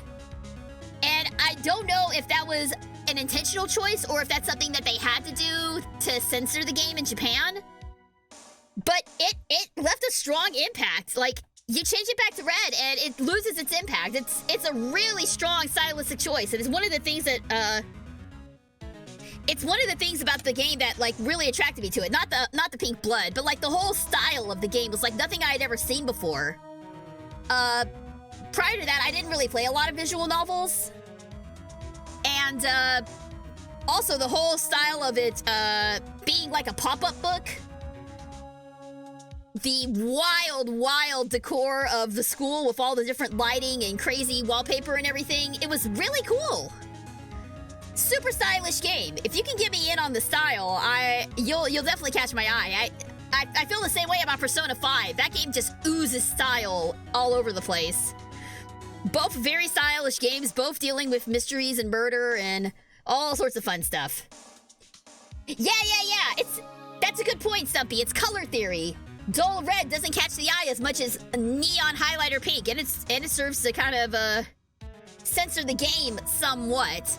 Because although the murders are still really, really brutal, like if they were just plain red, the game would have gotten the game would have been censored. Like the game would have gotten like a much higher rating than it did. Is it? Well, actually, no. It's still rated M, isn't it? Isn't the Danganronpa series still rated M, or is it rated T? It would have to be rated M for all the stuff that they get away with. It would have to be. Anyway, I'll have to take another look at that. But yeah, Danganronpa, super fun. Probably gonna tackle Danganronpa 2 after I'm done with the trilogy. So be looking forward to that. I think I know how the paint got on it now. All right, let's investigate again, Nick. Okay, urn box has been updated. A wooden box that had the sacred urn in it has pink paint stains on it. And I remember where else we saw pink paint too. I hope so. I see what you did there. It looks to me like it's been dry for several days. There's something suspicious about this paint mark. The bottom left part of it is shaped oddly, and it's shockingly pink. Oh, Mr. Nick! Can it be that this odd shape is... Yeah, I'm pretty sure this is it. That's the box the sacred urn was in! If you look here, there's a little bit of paint on the box as well. Oh, wow, you're right! Look, it matches! Yeah, I had a feeling. What is it, Mr. Nick? This is all turning out exactly as I thought it would. Yep. Okay. I think we've got what we need to question Miss Adrian now. I think it's all starting to become clear. We're that much closer to solving the mystery of what happened to the urn. Slide to the left. All right, ma'am. Tell us what you know. Sorry to have to do this to you again, Adrian. The sacred urn. Miss Andrews, do you know anything about the sacred urn? Do I know anything? I'm in charge of the entire treasure exhibit. The urn that was submitted before the court today. It's obviously not the same urn as before. Well, that's true. Maybe it isn't the same. It could be a fake. A fake? You're the one who said it wasn't the same. So that's the most obvious explanation. Do you have any evidence that the urn that was submitted at the trial was genuine? I mean, yeah. This is the genuine article right here. You can't read the HUD, but I can. Sorry to break it to you, but this urn is the genuine article. Pearls went back to Kudain Village and had it examined. Is that right? Well, that's nice, but I don't see how... What she discovered was that the urn had been broken. Again. Did you say... again? Yes. It was broken once a year ago. And now, it looks like the same thing has happened. And quite recently, too. Recently? Are you saying that this urn was broken recently? Yes, that's exactly what I'm saying. Why do you think it was broken recently? How do you know? Because it looks very different from what's shown here. This poster, it was made recently, right? Poster? Oh, the poster for the exhibit, yes. At the time when this photo was taken, the urn said, "I am" on it. But now, for some mysterious reason, it says, "Ami." When the urn was fixed, the letters were transposed. I am? What does that even mean? I don't know anything about that. I wasn't even there when the photo for this photo was taken. That was a mistake. Now tell the truth. Wait. 4? Even if the urn was broken, I had nothing to do with it. Huh? Yes, that's it. It must have been one of the people at the photo shoot. They probably dropped it. I'm sure that's what happened. It looks like she's not gonna give up that last psych lock so easily. Do you have any proof that the urn was broken here at Lordly Taylor? Yep. You're caught red-handed, ma'am. Or I guess in this case, you're caught pink-handed. Well, Miss Andrews? What is this supposed to mean? There's pink paint all over this urn. And there's pink paint all over the floors and walls of this basement warehouse. In other words, this urn was broken here. You can't weasel out of this one, Miss Andrews. But... Uh-oh, she's trying to make her escape. But you can get pink paint anywhere! Well, there's none in my office, that's for sure. Well, there is in my room! Liar! Anyway, the paint on the urn and the paint on the floor, there's no proof that it's the same paint! Oh, come on, this is getting ridiculous! The proof linking the paint on the urn to the paint on the floor is the box! This box. The urn was stored in this, right? Yes, that's right. Well, there's pink paint on this box as well. Ah! I think you already know where I'm going with this, don't you? Yes, more or less. The paint on the floor has an odd shape imprinted in it, doesn't it? Yes. If you put this box into the impression in the paint, you can see it fits perfectly. Which means this box was dropped right over there. And that is when the urn was broken. Your name does you justice. You're right. Stop breaking this woman, Phoenix. Well, she needs to stop lying to us. I don't like breaking her any more than you guys like seeing her broken. I'm so sorry. I was the one who broke the urn. Boy, does this make me feel like some sort of evil school teacher. I'm a terrible person. Not only did I break it, but I tried to hide what I did. Well, that's not so hard to understand. Is it, Pearly? No, not at all. I know just how she feels. It happened about 2 weeks ago. Just after the poster photo was taken. On the same day the urn arrived here. I thought I put it away down here for safekeeping. I was carrying it in the box when I tripped on a paint can and lost my balance.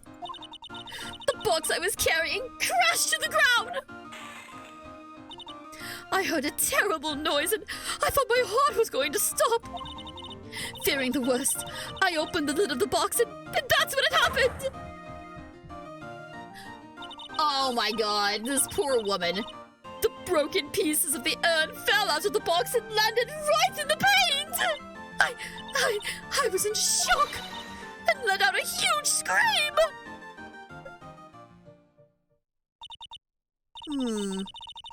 Yeah, I could totally see how that could have happened. Yeah, as clumsy as she is, I'm sure Maya understands. Well, I knew it was the most important treasure in all of Kurain village, so I tried as hard as I could to fix it. Unfortunately, the shards were pretty big. And that's when the I am got changed to Ami. I didn't know how it was originally written, but any sane person fixing it would have assumed it said Ami. Any sane person? Really? Oh, Pearl, baby, no! You did your best! Shh, it's okay. It's okay. We still love you. Oh, Pearls. She said she wasn't very good at spelling. Anyway, I put the urn into the storeroom and no one had seen it since then. The sacred urn broken and repaired by Adrian 2 weeks ago, then replaced in its box, kept out of sight. But there's something I don't get. When we first came here, I didn't see any paint stains. Well, that's because it was so ugly and embarrassing. I used the golden statue to cover it. The Ami Faye statue. Aha! The first time that we came down here, it was on the night that the sacred urn was stolen. But Mr. Nick, there was no paint mark on the wall or floor of the warehouse when we were here. Well, there's a good reason for that. On the day of the crime, around noon, that golden statue just happened to arrive from the mountain training hall. And? I realized that the statue would be the perfect size for covering up the paint stains. That's why I put it where you first saw it. I see. Now it makes perfect sense. But there's still one thing I find strange. What is it, Pearl?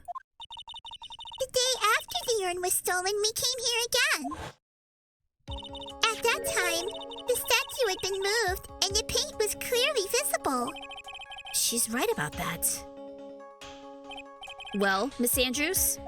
Huh, well, I don't know anything about that. I placed it there to cover the paint, so why would I move it again?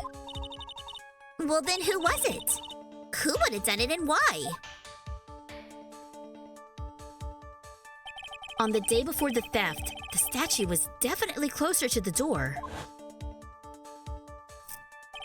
Then the next day, it was moved. But why? That's right, we still didn't figure out why it was moved.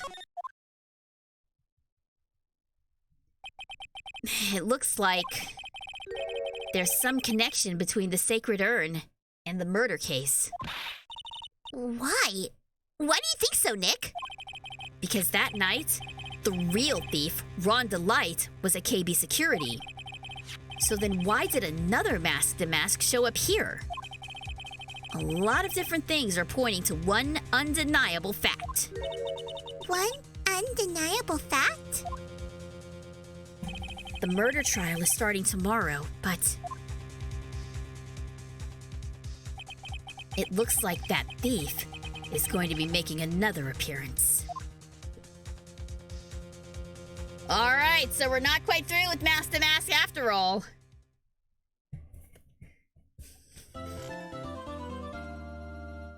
Unfortunately, that's going to have to wait until next time. So I'm going to go ahead and save my progress.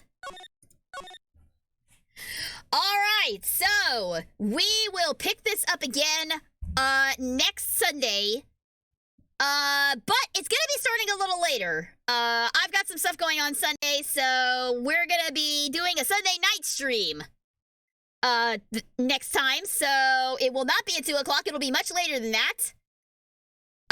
You can find out when the start time will be on my Twitter. I'll be posting my schedule for the week tomorrow. Hey, thank you! Thank you, Zelda NPC, much appreciated. Are you applauding because I'm actually starting later next time? So, start time to be announced, and the next time I stream will be tomorrow night, starting at 7 p.m. Central Standard Time for more Persona 5 Royale. We are getting... Just applause for a stream well done. Thank you. Much appreciated. Much appreciated. So that's gonna be tomorrow night at 7. Be sure and tune in. And you can see the rest of my schedule on my Twitter at @zipper_geek_girl. I'll be posting that tomorrow morning, so be sure to check it out there. You can also find me on YouTube, SuperGeekGirl214 for clips and highlights, and SGGPlays VODs for full unedited streams. If you missed any of today's stream, it's going to be up on my VOD channel later today, so be sure and check it out. And also, I have a Discord server, Super Geek Girl, SGG Discords. You can find the link to join up with that on my Twitch channel description. We've got a lot of fun stuff coming up. We've got an Ace Attorney watch party after I finish the trilogy. We've got karaoke nights, game nights, all sorts of fun stuff coming up. So be sure and join so you can be a part of that. And with that, I'm gonna get some tea because my voice is wrecked. And that's gonna do it for me. So, thank you guys so much for tuning in. Hope y'all had fun. And, as always, stay super! I will catch y'all next time.